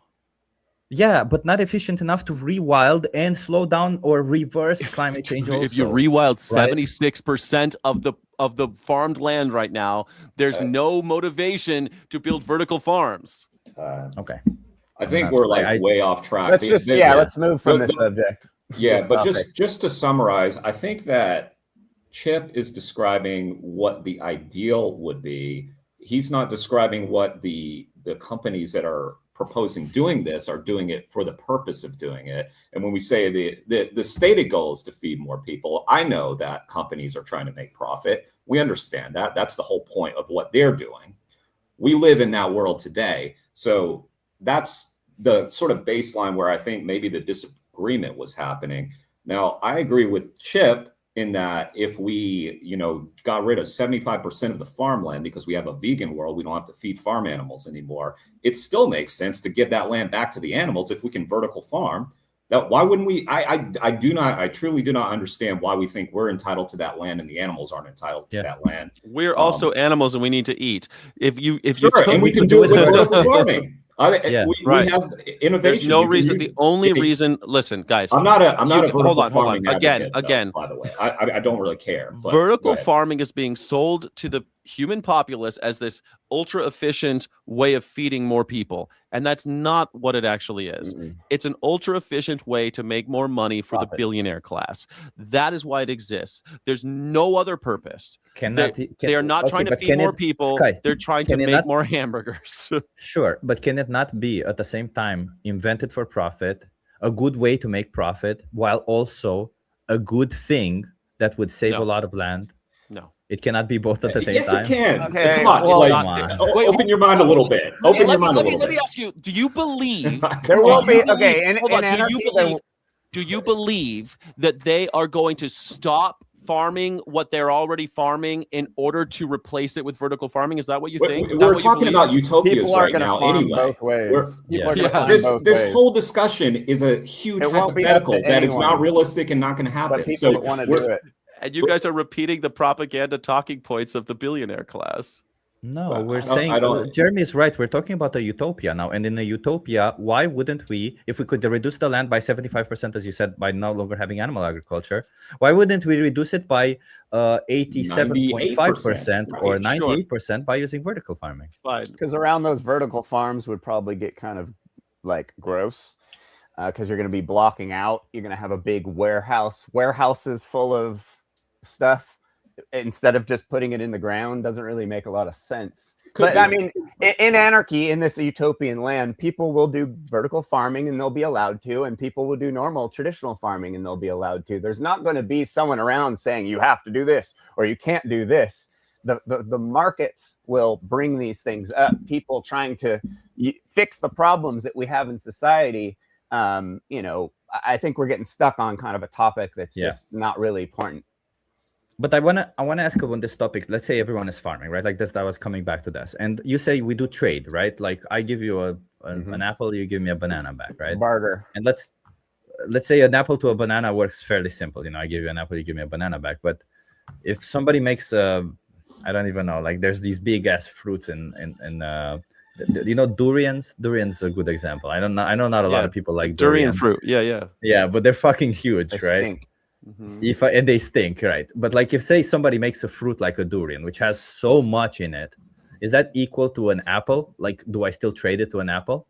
And how do we start trading this? Is an apple equal? Like, do we start trading by calories, or do we have to have a measurement unit on how we trade? So in anarchism, you wouldn't be just trading apples for durians. Everyone would bring their stuff to a centralized place, and we'd all have like libraries. Or okay. It'd be like a food library. Think of it like that, where anybody can come, and if you like durians, you get durians. If we find out that no one's eating durians, then we ask the durian farmer, hey, you mind growing a few less durians and maybe grow some bananas? People love these bananas, and hopefully they will. It's just like There'll still be currency in anarchy too. Like there's not going to be no currency. The people will agree that things are worth money, or that like silver and gold, stuff like that. You'll still be able to buy stuff, and it'll be, huh?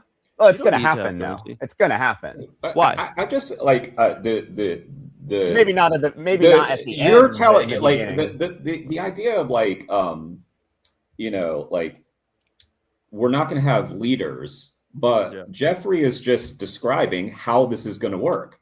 Well, not everybody's going to agree with Jeffrey, so Jeffrey's sort of, in a sense, acting as a leader by saying this is how it's going to be. And you'd be able to move out of the city I live in and go live somewhere else. But then we just have countries. Like that's what we have now. We have countries. If you don't like America, you can move to Romania. You can move. No. So are you describing the world? No. We have no choice now. We have a gun to our head now. No, we can. We can move. You can't leave. It's just the exact system that you're describing. Hold on. No, you can't. No, you can't. You can't leave. You're describing the European Union right now. Wait, you're describing the European Union, are you not? You can leave the country. You can move to another country in the European Union. The government. No. In the European Union, you can freely move we to don't any live country there, you want. and that wouldn't exist in anarchy. Hang on. You can move to another country. People are doing it all the time. You don't have to very beg the government. country. You just it's a process, but you move. Jeremy, you can as a white American, but if you're from Sri Lanka, you can't leave and you can't go. You're not welcome here. Okay, but I'm talking about like the world system, and now somebody's saying like, well, that's the system in Sri Lanka, and I'm saying this is the system in America, and this is the system in. We're just describing like a smaller version of the world. We're talking about communities rather than the only solution we have, though. And there's no other solution.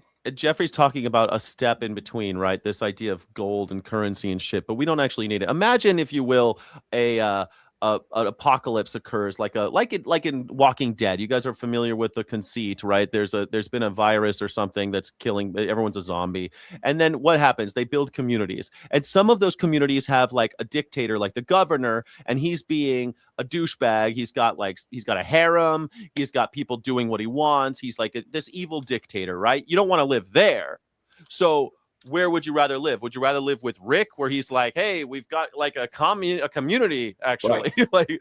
And maybe you can't leave the dictator, right? Maybe he's got you trapped, just like we're describing Sri Lanka.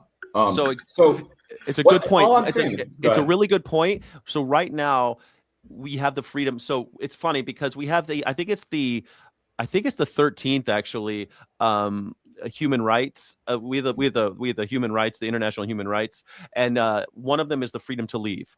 But it's kind of funny because there's no corresponding freedom to come. There's no freedom to go anywhere. There's no there's no freedom to actually enter any place. And under anarchy, one of the fundamental ideas is that any freedom of movement. That's the biggest part of it, which is how we got into, because this is how we got into this, right? I made a show last week about a world, what the ethics of borders, and we get into this talk about, well, without borders, do we have laws? Without borders, do we have governors? Do we have presidents? No, we don't need them. So then I'm wondering, because what Jeremy said was like, if you remove the problem and you allow free movement of everyone, just as I said, it is in the European Union, say everyone just makes a trade and everyone is free to move and they actually follow through with it, that wouldn't be anarchism, yet it would still work, right? And what's the problem there then? So the European Union is a really good example of how a bunch of semi-socialist states, semi-capitalist states have created a consortium that's closer to this one world government people are very afraid of. But they have something in common, right? They're predominantly white. They're Western civilization, which I'm loath to use because usually racists say Western civilization. But they're not the same ethnicity though. Predominantly white is like I know that in Europe, in US, you look at the skin color. In Europe, we look at ethnicity, but ethnically we're different. You have all right, man. Like the way Western civilization is kind of framed is like since the Greeks, like the birthplace of philosophy and the birthplace of art and neoclassic and classical trial by jury, the birthplace of democracy. That's how the Western world is framed, and Europe has a shared history, and they've been at war for 1,000 years, and they decided European Union was how they're going to stop doing that. And then they had the European monetary system, right? Now, these are ways of getting together and having, like a United States, we have a similar situation where each state, if push came to shove, California really could secede if the federal government couldn't enforce it. If the federal government didn't have a military forcing them to do what they want. And I think that's the future, right? As the American empire crumbles, we'll see like a Swiss cheese America, where you have parts that are kind of running themselves, like Anarchy, or like the governor in Walking Dead. You might have situations like that. So you need to be very careful so that we don't go back to tyrants, to tyranny. You have to be really careful as you form these communities, or else you'll just have another tyrant. But then isn't anarchy just that? Like, because I really like Jeremy's point. Isn't anarchy just essentially that, where countries that have free movement between them? Not only. So generally, the biggest problem is, I think what Jeremy, I don't want to speak for Jeremy, but I think what Jeremy's biggest concern is, aren't we just going to get back to the same situation where we have bosses telling us where we can go, when we can go there? Yeah, not to interrupt, but you're like I was just pointing out, like in Jeffrey describing sort of a leaderless society, that's telling people how to live. There are people, I know it's... No, because you could go live in a community where there is leaders in the anarchist community. So it's exactly, but you'll be able to leave. You'll have the option of opting out. You could go to... Not what we have now. That I don't understand this. So, for example, so let me give you an example. In Syria, they had, up until very recently, there was an anarchist community of Kurds, and they had a military. They were running themselves, and eventually, America changed the way we feel about them, and we decided to no longer support them, and we decided that actually Syria is great, and we're going to change the way we feel about Syria. But up until that point, if you were a member of the Syrian Rojava, if you were a member of the anarchist community, you preferred the way ISIS did shit, and you liked ISIS, you could just leave and go join ISIS. You could leave. No one's keeping you here. So what's the difference between just having countries with free trade and anarchy? Because it sounds like that's exactly what we're describing. Just countries having free trade and free movement. It's more than that. It's more than just free trade and free movement. It's why? You said you can go to a community where they have leaders. why isn't that a Well, country? they'd be non-anarchy, right? They wouldn't be they're not anarchists. they're not leaders like we have now. There's a basic or it might be rule worse system. though. It might be worse though, Jeffrey. Like I guess the thing is, if the world isn't anarchist at the same time, you would still have the option to go join fucking. So in the Swiss cheese America, because that's how I think America. That's how most historians think America is going to finally go out. It will be like where the government, where Washington can exert their rule, they will, and where they can't, they'll cut off, and they'll say, "Do your own thing." And as Isn't this so in those communities where they're doing their own thing, they could still go to where the military has control and everything. They could go to wherever they want to go and be part of America still, and be part of the dictatorship of the United States of America. Yeah, but isn't this like a little bit? Because when I ask, okay, but we're talking about a utopia, sort of, say, right? So in a world where everybody adopts anarchism, how is that any different than just having countries that spread and have their own government system within them? If all governments are anarchists, right, and none of them have, the governor from Walking Dead, and none of them have money, and none of them have these hierarchies, then it's a very different world. Jeffrey said that people can have money, right? So, well, Jeffrey's talking about a libertarian not sidestep. A government-funded money, not a government. Okay. So let's imagine this, because a lot of the things I agree with, right? Like I do want free trade, obviously, and free movement of people, right? Obviously, I think that should be an inherent human right. I think that's stupid that we don't have that. But and I also think that government handling money there's some weak thing there that is opposed to corruption.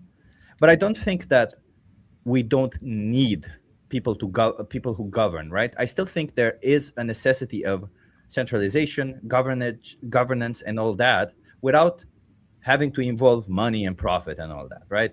Like there still is some best for all of us to have one person who decides what's best for all of us, but rather who, based on multiple things that people want, makes a decision for all of us to adopt, because in that way it's better for all of us, right? Okay, so like for great. Instance, but how if do you I want to keep that drive person on the right side and you want to drive on the left side, it's best that we have somebody, and everyone else doesn't care. It's best that we have somebody who says, no, everyone drives on the right side. So that would not be one guy. That would be a consensus. We would reach consensus. And if we had 40%, if we had 40% that wanted to drive on the left side instead of the right, they form their own sister community. That's how that's happened in the past. Because they have come up with problems like this, where, 40% want to drive on the left and 60% want to drive on the right, and we can't reach consensus, so we're just going to start two communities. Okay, but I remember, so the first time that I was on your channel, Jeffrey, you were describing how useless voting is, right? Mm-hmm. But now we're talking about majority rule, not consensus. Majority rule. Yeah, consensus. Okay, I'm really confused by it. Okay, so starting from the ground up of one of these communities, like I said earlier, and this may get back to the point of how do we not just end up with the same exact system that we have now. You start from the ground up, you have very few conflicts start to arise, you start to deal with them as a community. The more complex they get, the more, okay, here's a good question. I think that may get to some of the hardest. Hypothetical. How do you, in this hypothetical, how do you ensure that moneyed interests, power, don't start taking over? Because I don't think there are going to be just people who are don't want to accumulate wealth, to accumulate things. So, where you don't have we have monopolies. Government makes monopolies where things start. That's when that starts happening, is when the balance is given to government and their friends. That's when you start having problems. Let's say a company is making ketchup. Brand X is making ketchup, and one day they make ketchup that kills someone. The people who vote with their dollars are going to be like, okay, I'm going to use brand Y that is selling not poison ketchup for a lower dollar amount. So the market actually chooses which businesses stay around. So you don't have these big problems that end up happening where government is monopolizing an entire sector or an entire industry, and issues start happening. Wait a second though, about this ketchup example. Yeah. Okay, you have this non-poisoning ketchup, and then you have the poisoning ketchup, and people start using the non-poisoning ketchup, so people keep buying more and more of this ketchup. That company grows and grows and grows, and the idea that they're just going to stay ethical and not ensure their quote-unquote monopoly. Competition. You have competition. When you don't have monopolies, you have real competition. But Another You're talking ketchup about company can show up and sell a cheaper product for. But they can't, because the other one's grown so big. It's that the other one keeps growing. No one's going to come in and try to do something else. If they grow that big, then that means they're doing something right. They're offering a product for the lowest. That doesn't matter. They're still killing people. Chipotle is still a huge. Chipotle has killed. Don't kill people. Chipotle has killed people. Jack in the Box has killed people. McDonald's has killed people through E. coli poisoning, salmonella, all sorts of things. And at one point, Chipotle had multiple people dying on both sides of the country, a transnational emergency of people dying, and still Chipotle exists. Capitalism does not work. Libertarianism, I'm with Jeremy here. Once you introduce this idea of money, there's always going to be one of us monkeys are going to want to hoard all the money and create more power, because money equals power. That's a monopolized money that is monopolized by the government. They're saying you have to use this. It doesn't have to be monopolized by the government. It doesn't have to be monopolized. If we all agree on what the currency is, if it's gold, silver, or then shells, it doesn't. It's not working, because you'll still have someone who is rigging the system in order to accumulate massive amounts of wealth. So you're using examples of now for something in anarchy. Because capitalism doesn't work. Be totally different. Things will be completely different in the future. So the company that's amassed all the wealth may have been doing something right the entire time. Yeah. But they have grown so large because of that doing right, that they now have vote with their dollars power. Will leave that company if they start offering. Right. Is that what happens? That's not what happens. That's not what happens now, because we are living in a different time. But I definitely agree. Government monopoly right now. We aren't living in anarchy. It's not just that. Jeremy's right. If you have a company that's getting bigger and bigger, then they amass more and more wealth. They amass more and more power. They can pay. And if they got that money in a free market, that means the people were voting for that company to be the biggest company. and now that company is cutting corners so they can, because the profit people will leave. They'll go to the next company. They will. Do not. What? Okay. Hold on. Wait, here. So the poisonous ketchup company kills a bunch of people, and there's a non-poisonous ketchup company. The people are going to keep eating the poisonous company. They certainly do. Yes. That's silly. If it's tastier, McDonald's they do. Let me get. It kills them, you guys. You guys are being ridiculous. It's killing them. They're not going to eat the poison. People don't buy poison now for no reason and eat it. Jeffrey, they do. Jeffrey, if the company if you have a choice to have a poisonous item for the same price as the other item, you're not going to eat the poisonous price. You're not going to eat the poisonous thing. Let me just it kills you right like that. You're just I'm gonna go buy a gun and shoot myself because I can. That doesn't make any sense. Okay, so if the company that was not poisoning people amassed $1 trillion, and now you're saying they're doing. Who cares if they have money? What is it? What is? Because listen, what they do. Let me go through it. So they have $1 trillion now. Now they start doing unethical things, and there's these other ketchup companies that come around. But because they don't have $1 trillion, they can't make their product cost a penny versus. No, they cannot. That company can overnight. That is ridiculous. I can start a car company right now, and we've seen this happen. We have cars that have been shitty, and cars like Ford will destroy a competitor that comes up. Right now, we have in the tech companies where you have unethical tech businesses. No. And not only that, why though? I can explain why. Examples of right now, but that. Of course, let me explain why that happens. Wait. One thing right before you, Chip. The company that has the $1 trillion now also pays for the people that sit on these boards that you have set up. Boards, bro. Yes, that's how it's set up, because all the people, like these 6 people, they're going to say, "Oh, here's $1 million for you. You sit on this board and you do." It's exactly the system. There's no boards. What do you mean? So I can explain why. So, by the way, the reason why a big company, even if the company is being fully ethical, the reason why a big company could afford to make some less products than a smaller company or whatever is because, I had my own company. I saw when a big customer comes in and says, "Hey, if you make 10 products for us, or we keep giving you work, will you drop the price for us?" And I'm like, yeah, okay. They keep giving me work. I will no longer have to look for work. It's a different situation.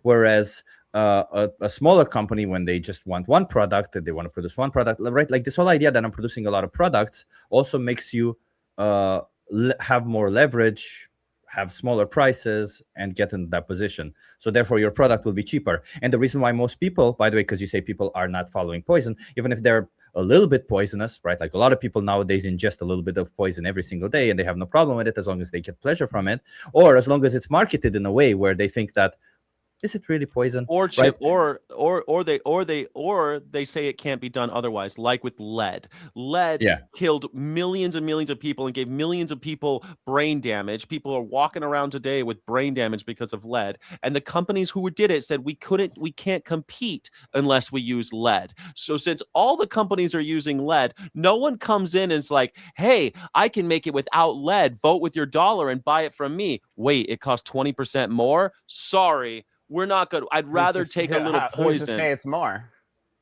Because it was. We have a historical example, many historical examples where it does cost more to make it cleaner. It costs more to make it cleaner. That is monopolized by the government. This has nothing to do with monopoly of the government. The oil companies have run rough. They run the government, and the oil companies, when they were making gasoline, they put lead in the gasoline because gasoline without lead in it made a little knocking sound in your engine. So they put lead in it, and they all did it because no one wanted the other type of unleaded gasoline. Yeah, it's trial and error. That's life. You have to go through these things to figure things out. You're giving hold on. You're giving me an example of something that's changed. No, Jack. Hold on. Once they knew it, you're giving me an example of something that changed because the market knew it was did bad. not decide that. Sure, it's not. There was the regulation. The market did not decide that we're all going to use unleaded gasoline.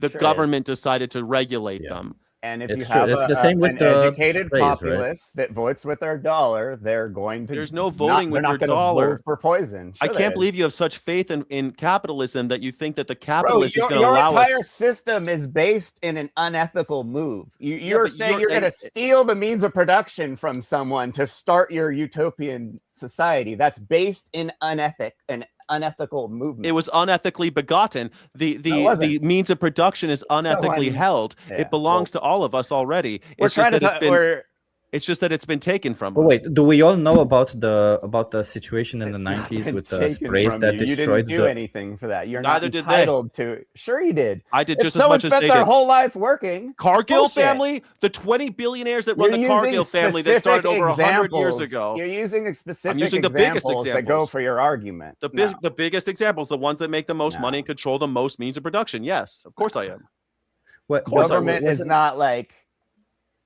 But we do need regulations, right? Like, as I said, like the spray ones that destroyed the ozone layers, the only reason why we don't longer have those was because of a united effort, actually worldwide united effort to create regulations to not have that. They don't destroy the ozone layer. They might be bad for the environment, but they don't destroy the ozone layer. Aerosols have been severely limited because of exactly what Chip is talking about, because of global effort to limit their production. And you can't have that without government.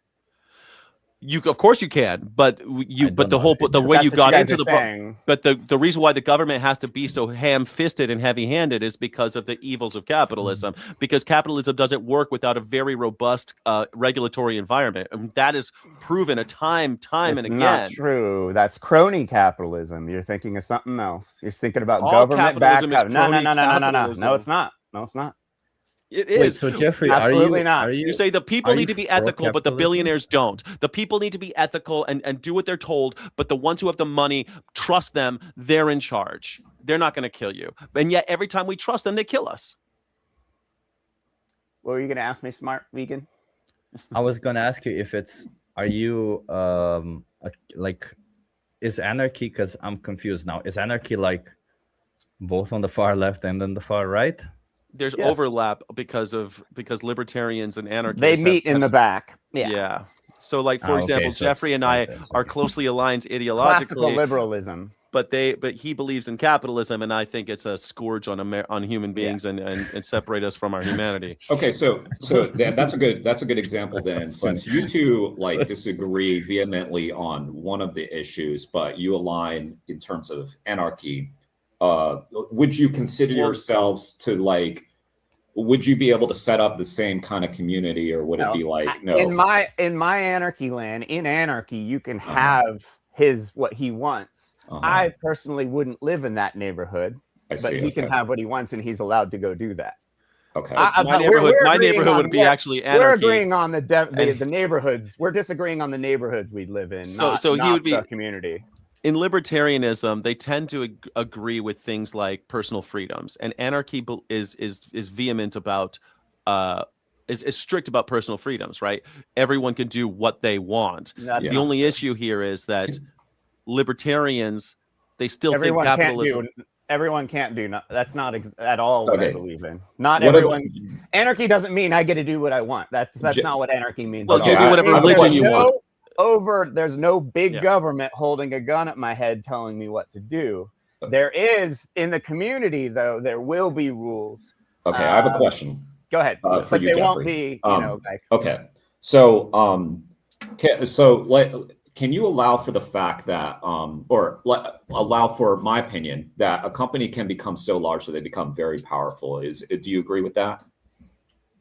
Like amass a lot of power. Okay. So in your, say you have set up your anarchist community here, and Sky's got his community over here. You've allowed this company to grow in your community. That's not anarchism. That's not anarchism, Jeremy. But that's libertarian. Well, that's what he's described. Okay. Yeah, but like the labels matter here, because when you talk about the nitty gritty, anarchism is about personal freedoms, just like libertarianism is, but there's no rulers. In libertarianism, the rulers are de facto corporations that have amassed large sums of wealth.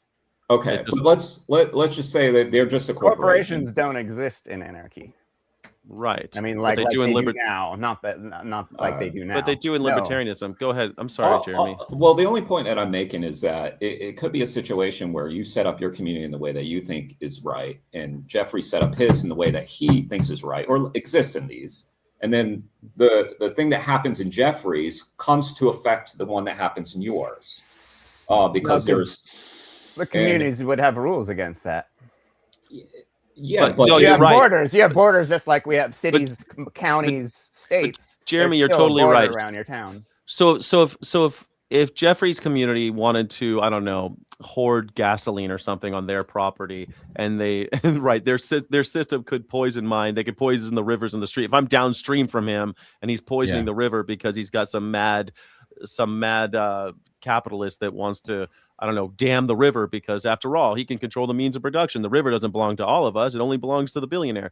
Then it could affect my community for sure, because my community says the rivers belong to all of us. And then if your community is an impediment to what this all-powerful corporation is in that doesn't exist but exists in Jeffrey's, then they're going to start meddling in your local community to make sure that you don't get in the way of their problem. And we just have the same system that we have today. It's really dangerous. You're absolutely right. The ketchup company that gets too big, the ketchup company that gets so big that it starts building jet planes and fighter planes and shit, that could be a threat to my community, right? Because this fucking ketchup company's gotten so big that now they're diversified.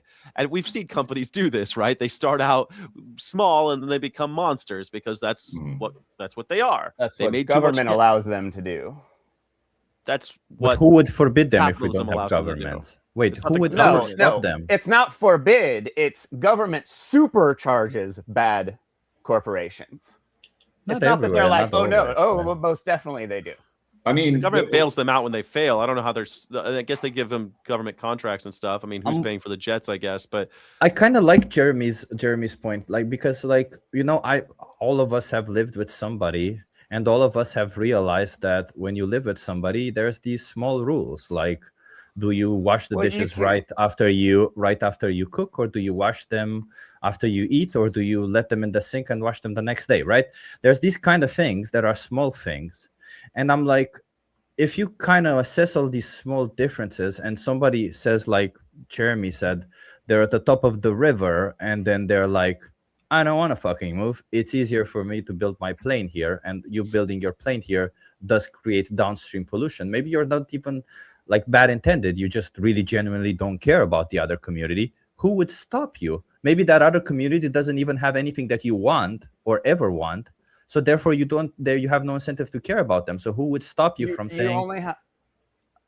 I mean, you're just trying to say that like this community owns something outside of their community. What do you like? Well, they community would only jet planes. huh? So the jet planes. So you're Yeah, the whole hypothetical is, so if I live downstream from a stream and they pollute me, anarchy won't work. Like, what do you? I'm confused. No, I'm saying like the community who is downstream, right, at the river. Maybe they are building things that some communities need, but maybe all those other communities could get it from other places. But nobody can get jet streams from any other place other than me. I'm the only one building jet streams. I'm the only one doing it, and I'm saying I don't care about these people. So I'm just going to build it this way because it's the fastest and easiest way, right? Whatever you build, and you create some form of pollution. And the person that suffers from just one community, I'm not even saying like a big deal, just one community is suffering from this. It's so much and worse this one than that, community. Jeff, it's so much worse than that. The ketchup factory that Jeremy introduced, right? We have actually an example of this. There's a company called Ball that you might are familiar with. They make mason glass jars. Yeah, Glass jars. That's how everyone knows them. But they're actually in aerospace. In the 1950s, they diversified even further to aerospace industry. They make aluminum and they build jet planes and they do all these things and they get bigger and bigger and bigger. Now they own the they own the stadium in Denver. They own all sorts of things now. What awesome things this company's doing for everyone. That's so rad. Sure. It's that's amazing corporation that's advancing the human species. It's making tools of death is of course. Aerospace is great. Like they're making well, that's when you have government. You say that's government. Let me the government can I monopoly, introduce the government aerospace. All right, we've got two communities, Jeffrey's and Scott's. Yeah. And in Jeffrey's community, there's a river that starts in Jeffrey's community, flows. Let's come up with something but a river. No. The river's great. Everyone's stuck on. No, the river is great because the river starts in Jeffrey's, flows to Sky's, and Sky's community relies on that water.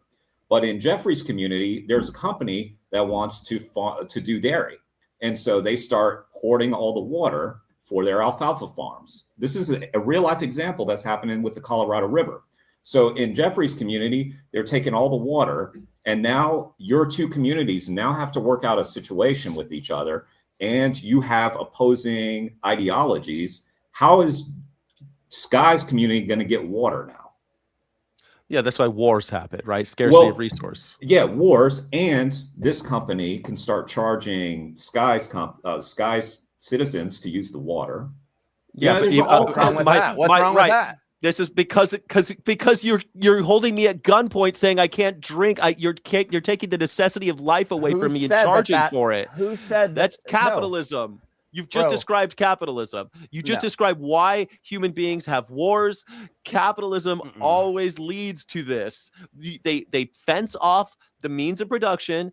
The water in this case, but it could be land, it could be anything. We don't even have that now, dude. You can go to a fucking stream and get water right now. There are many communities. There are communities in America because of capitalism. Where can you go to a river and not put a cup in the water and drink it? Well, a lot of times you'll die because they've been poisoning it. Nonsense, dude. That's absolute nonsense. So you've not heard anything about the data centers.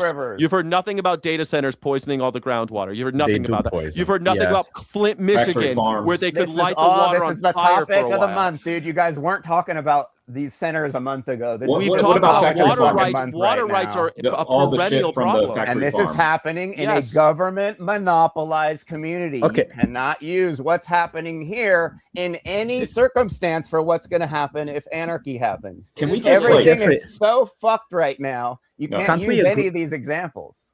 But can't we agree that some issues can impact multiple communities? And when those issues impact multiple communities, there can be certain communities who have power over what happens with those issues, right? Yeah, and that community that has the rights to the water might want to sell it to the ones down from them so they can. What if they don't want to do that? What if they don't? Who doesn't want to do that?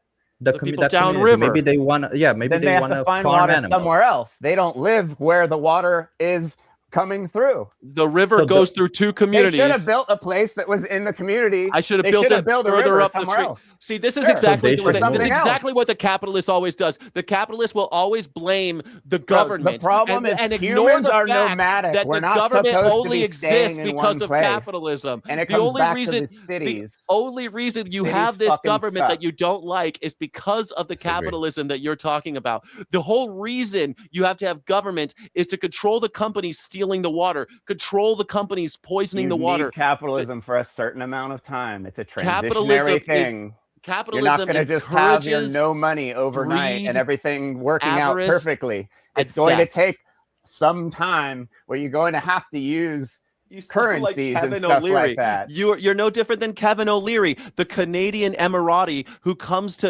That's Utah. completely fine steals if it's the not water. government monopolize it. He's not making the money off of government holding a gun to people's heads. So it's okay to have billionaires rape us Yes, in the ass, billionaires but are not fine. government. Okay, but you still No, get they raped. don't have the same power. You still get Are we raped. by the way. Corporations don't have the same power of government. Okay, but Agree. are Can we- you agree to that? It's worse with No, corporations. absolutely not. Absolutely. Are not. we? David, Wait, can I stated can I goal. ask? How, Are we how okay would a with- corporation who has to make their money be worse than a government who steals money from everyone? That Wait, doesn't I want make to any ask fucking because sense. wait, can I ask You're a stealing question the before we water. go? Because I feel like both of you are debating whether you should have or not money. No, But let's we're just imagine debating we- we a got- pointless debate that's never going to work because it's based on a nomadic species being stuck in one place and we're not but supposed I to be. want to These ask big a question. city, the cities are the fucking problems, dude. Sure. But what if a government was not involved in money at all, but just in regulations? Would you have a problem with Governments that? are a vacuum. If you make a tiny government, it immediately becomes a giant government. But it's okay people to. can't control I don't have a government. problem But this if you have a big anarchist government. this anarchist system is a government. You're describing No, rules. it's You're not. describing yes, it is. It's a government. You're describing It's a government system you're where able people, to opt out of, Jeremy. There's Yeah. no gun to your and head. it's a government. Like there is with Just like government. you can, No, it's not. you can leave America. Just It's like a you can local leave government. Romania. So you don't like just like local you can community leave. governments. I'm not. I'm saying that this is just the system shrunk down. That's what I'm saying. And the reason I bring up this river example is because I'm just pointing out, no offense to all of you, that this is just going to lead to the exact same thing. I'm not saying the system now is working. By the way, it's not working. This may be a better solution.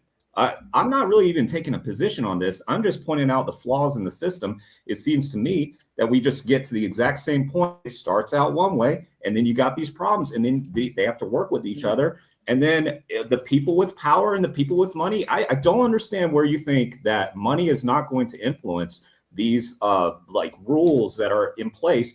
I don't understand why you think that's not going to happen, because people want money. They want things. They want women. They want. Corporation is keeping you from going down to the river and getting some water and filtering it and drinking it.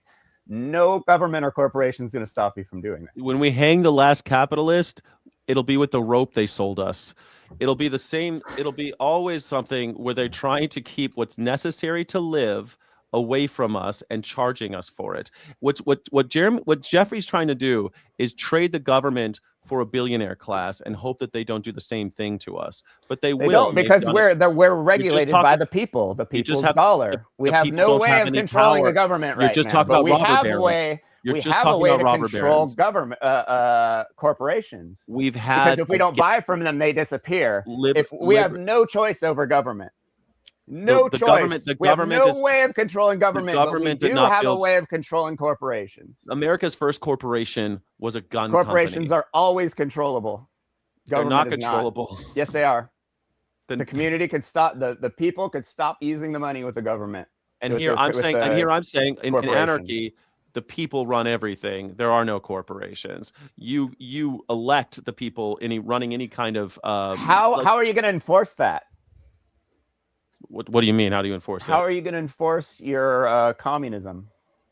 Well, well, first of all, it's not communism. How are you going to stop someone from starting their own business that doesn't involve other people? You're going to point a gun at them and you're going to say, you have to be Marxist. You have to be communist. Well, actually, you know what they've done in the past when people say, okay, I don't want to have anything to do with it. Sure, you can have that land over there, but you can only have as much as you can farm yourself. You can't hire anybody to do it. You can't hire anybody to work for you. That's what I explained earlier with my community. You could farm for yourself. If you don't want to be in and you want some land, you can only have as much as you can farm for yourself by yourself.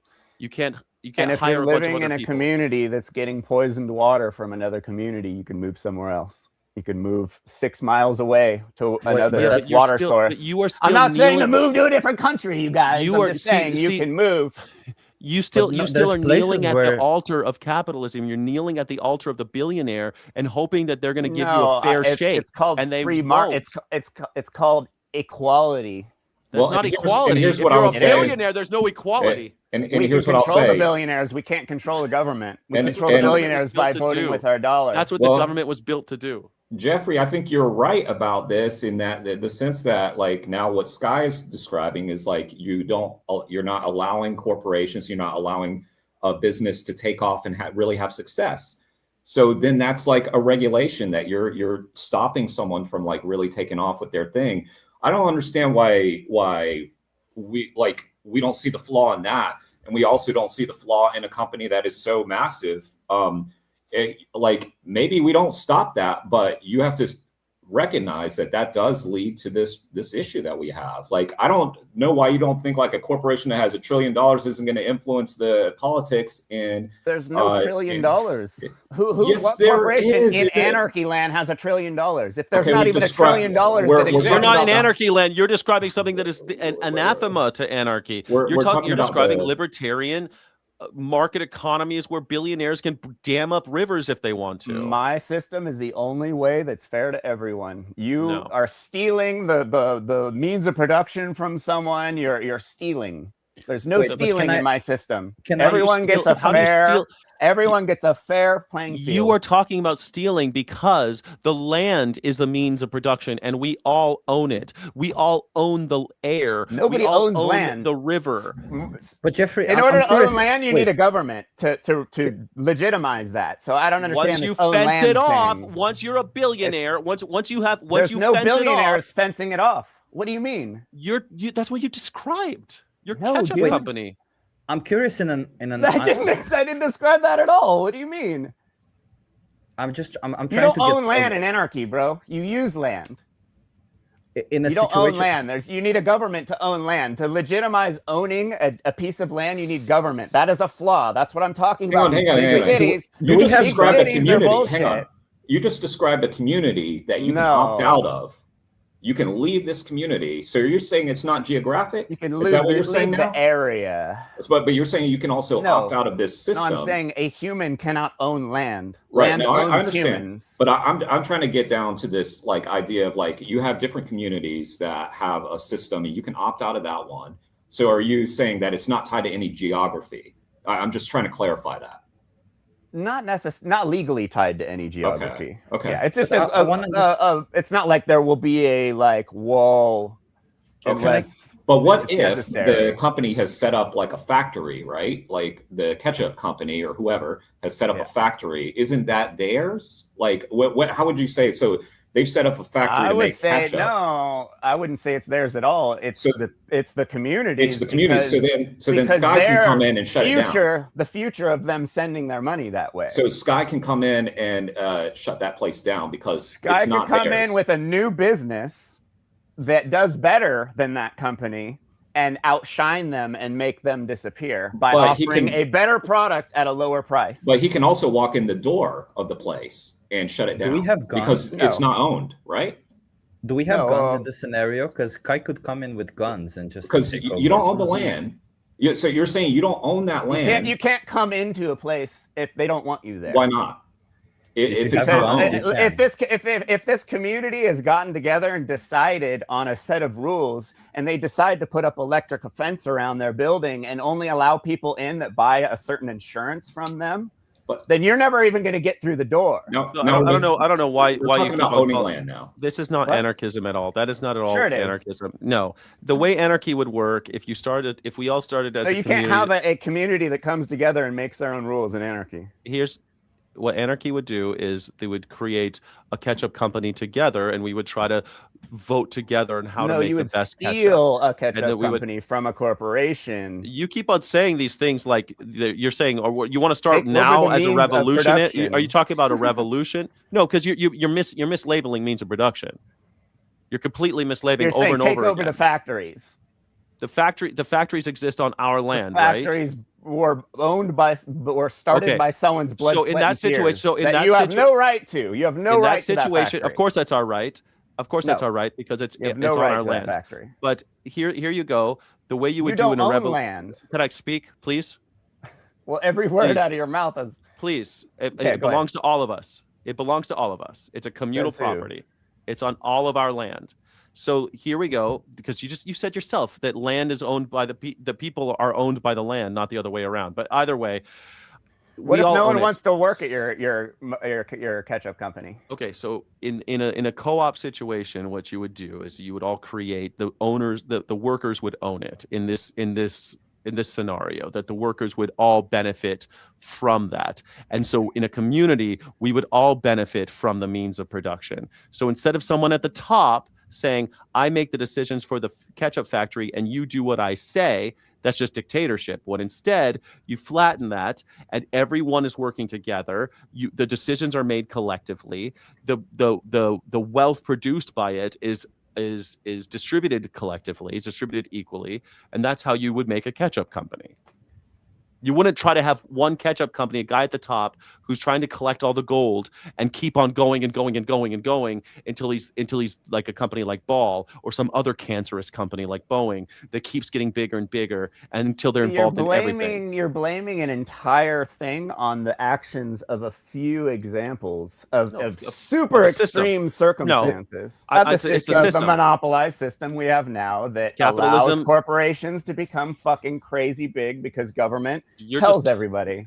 Government picks and chooses depending on But the government. What the government's supposed to be doing is having an adversarial footing against these corporations in order to regulate them to keep that from happening. But instead, what happens? They amass enough wealth that they could buy the politicians so that they operate against the will of the people and against the interests of the people. That's what's happening. That's the status quo, and capitalism demands that. Capitalism will always go that way. So I just like I understand Sky and Jeffrey have a lot in common, but we somehow reached the place where we're not talking at about the anarchy differences. Yeah. So I'm like, can we come back a little bit, because I still have a couple more questions, and through all these conversations, I'm still failing to see what Jeremy's point from the beginning was, how we don't reach in the same world if some communities have more powerful guns and they just want to go there and take over some things, or they just want to have their own security systems in place. They don't just get taken over. Yeah, but there will always be somebody who has a better. Life. There will always be somebody who has a better system. So then, Not aren't we just necessarily. building borders again? Aren't we just making the same things? Lines, borders. Yes, They're seems that borders, way. but you have the option of opting out. That's the only difference. But Right so now, Jeffrey, we're talking we about don't have borders. the Now we're option talking of about going out. I think this point of land ownership is important too, because you're saying can't that own nobody land. You can't own land is what Without you're a saying. government. That Without doesn't a government, mean- you can't own land. Okay, but then you can own the factory do you own the land that's underneath the factory? No, you use the land. I'm confused. Okay, but then Sky has complete You only- access to that because you don't own that. You're using If that. I'm using it and he's not, then I get to use it. But he's coming in to shut it down. And there's nothing wrong with I'm that. already there using it. Why would he need to come and start Because something it's on fucking mine? his community up. Yeah, because you're poisoning my No, river. it's not. So again, this is Say again it where is. so in Sorry, go ahead. anarchism there wouldn't be these borders. There's and no these things like answers this. to So everything, you so guys. again, there are actually No, we they're have not. anarchist communities that The so in world order is to- a balance of bad and good, and it's never only always going to be good. Like, Well, that's some why of I'm these pointing questions out, don't like- have an answer. But Jeremy, But it's are a you lot talking about- better. But a lot of this situation, this system is way better than how we Jeremy, have it now. I'd like to try to answer your question, Jeremy. So can I just clarify? Are you talking about an outside force? Because I think we addressed how outside forces are treated. Or are you talking about internally, how do we keep tyranny from rising again? Because that's, I think, a more interesting question. Like, how do you keep someone who's charismatic from amassing power? How do you get someone who's collected all the shells? How do you keep that from happening? I think, was that your question, or are you talking about outside Well, forces? Well, I'm talking about both, but we can focus on the interesting one. But I think what I'm just pointing out is just that there's a flaw in all of these. And again, There's yes. not a flaw. There's not a flaw in anarchy. There's a flaw in libertarianism because they're basically just Ayn Rand, but they want to worship the dollar sign. Well, let me just Guys, say it. stop There it. will be Stop poking Jeffrey Sky. I'm not Come on. poking him. I'm poking You capitalism. are. You're just poking Well, let me him. just Come say- on. Capitalism has always resulted in death. Well, let me just say there's a flaw in your version is of anarchy communism. as well, because Jeffrey doesn't like it. And so the flaw is there that he views your way of anarchism as tyranny because you're stopping people from being successful, amassing wealth based on their hard work. And he's right. In some cases, it's people have done the right thing and developed a great company or something, a great product. And if you shut that down, then that is infringing on someone's freedom. Yeah. But the problem is that Jeffrey can't seem to recognize that also leads to this other thing. And what I'm just pointing out, yes, it can you're right. lead. It doesn't always lead. It doesn't, correct. But the point that I'm making, mostly because uneducated populace lets it happen. Yeah, and in anarchy, everyone would obviously be a lot more educated and stand up for themselves more. I guess the point that I'm making is I'm not saying either of your systems are wrong, because obviously the system that we have in place, like everywhere, seems to be extremely flawed. Yeah. But the problem is that we are, and it's sorry to rehash, we are going to get to that same hodgepodge of rules, regulations. I agree with this. I don't agree with that. And so go ahead. You're shaking your head. No, we don't have these rules and regulations. We have in anarchism, not libertarianism. I want to make a real fucking clear what Jeffrey's describing as libertarianism. In anarchism, anarcho-capitalism, anarcho-capitalism, if you will, sure. And anarchy is against libertarians believe in small government. So let's clear that. By the way, libertarians believe in a small government. The supply and demand will fix everything. I need to go in about 5 minutes, guys. Sorry, just okay. So let me just address the one question that I think you were trying to ask, because it's one that I did want to address on the show. Is that the idea that how do you keep someone from like Trump happening again? Which I think that was the title of this episode. What anyway. is Trump? Kill him again. A charismatic figurehead who ends up becoming a dictator, someone like a Hitler or a Stalin or somebody like that. We've had a dictatorship for 100 years. How do you keep something like that from happening? How do you keep something like that from happening? You have random selection. It's called sortition. You remove the campaign and charisma pipeline strategy. That you just remove that pipeline completely, so you are not rewarding this charismatic person to rise through the ranks and in order to amass power. You randomly select leaders. You can have ranked choice voting. All these things that can limit all these ideas of this dictator, a Hitler-y type person rising to the top. You have a mandatory rotation, which looks a lot like term limits, but I think we talked about it before. How you might be these couple years over here, but then you're leading a different. You're leading the water company or something like that, or leading utility organization, because we need people who have organizational skills. Today you're organizing in Parliament. The next week you're organizing. Next couple of years you're doing this. Recallability. Of course, we have the recall in California, but most places don't. Midterm recalls we can do as well. You don't have to wait till the next cycle. And also federation. So there's not one single node holding all the power. So that you don't have to. So you don't need to defect to escape tyranny. You don't have one node controlling all the power at any given time. So there is this no corporation, no billionaire, no one who's rising up because they're amassing either popularity or wealth. You eliminate that pipeline completely. That's the idea. You'd have to hold a gun to people's head to do that, though.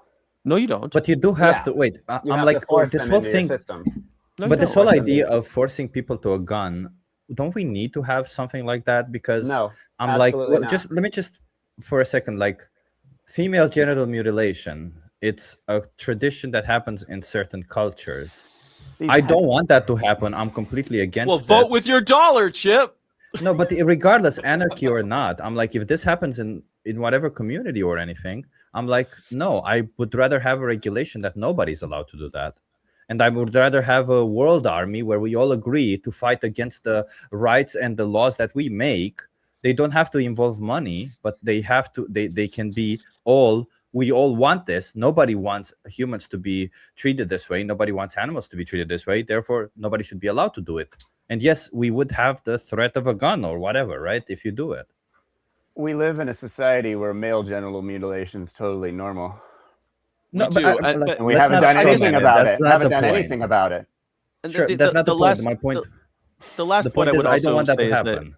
concentrated power, even the billionaire who's fucking up my river, they all rely on the nature of speed as well. With more wealth becomes more speed. They're able to get things done more quickly, and that we need to slow that down intentionally as a community. It's called the dromosphere. Virilio talked about it. Lots of philosophers have, but Tom Virilio is one who talks about it the most. We don't need, I think what we all can agree on is that the way it's working now kind of sucks. And if we're going to organize society, we have to do it differently. So I think there's a lot of common ground here, but I don't know. I feel like the system, the way it exists right now, is because of money and capitalism. I think there's a lot of common ground on this panel. I mean, I think it's important to discuss these. It's funny. I think that the takeaway from this is that, like, any system that is implemented is going to have like fierce opposition and debate, because you're not really going to have consensus from everybody. And just four white dudes trying to solve the world, you're going to have like very different opinions from everybody. And then you start throwing in, like all different ideas, and it's really going to be, I mean, I hate to just like throw up my hands, but I don't know. I don't know. We don't know. That's the problem. We don't have, like, we don't know what the future is going to bring. We could speculate all day. But hopefully in 99% of situations in anarchy land, that community that starts getting poisoned will be able to talk to the other community and make some sort of deal. It's not always going to be everyone being assholes all the time and everything's negative and everything like that. Most likely in anarchy, everyone's going to be a lot happier. They aren't going to have to work as much. So we're not going to have these problems that we have in society today, these issues that we have of, under the rule of how we have things now. It's not going to, it's going to be completely different if things change. Yeah, to Jeremy's point, I think you're right. Maybe we don't know, but that's why we have we need to have ethics and principles guide us. Yeah. And my ethics and principles are I'm total liberationist, anti-oppression, anti-slavery. I think that freedom and liberty should be the values that we embody as well as espouse. It turns out right now, most people espouse them, but they don't actually embody them. That's what I think the show is supposed to be about, is how to explore kind of the nitty-gritty of the ethics of these things so that we can navigate these difficult problems that arise or these rough waters that we might encounter. Thank you all for joining. This is the ethical underground, everybody. Chip and I will do the members only, and we'll see you guys later. Thank you so much. Thank you for the invite. It was really... Subscribe to Jeremy. Subscribe to Jeremy and Jeffrey and that Chip guy. Yeah. Subscribe to Jeremy and Jeffrey, everyone. I mean, I'm here always. And Sky, if you're not subscribed. You should also subscribe to Sky Jack Morgan, of course. Thanks for the invite, guys. It was really intellectually stimulating, very enjoyable. I appreciate you. And thank you to the moderators and everyone in the chat that kept it going. If you are a channel member of Sky City Rebels, you get extra content, extra streams, and extra love in the chat. We do the morning Sky show every day, and on Sundays we do Ethical Underground, and on Saturdays I just play guitar and hang out. Thanks, everybody. Have a wonderful afternoon. Thank you so much for watching. Don't forget to like and subscribe. Thank you so friggin' much.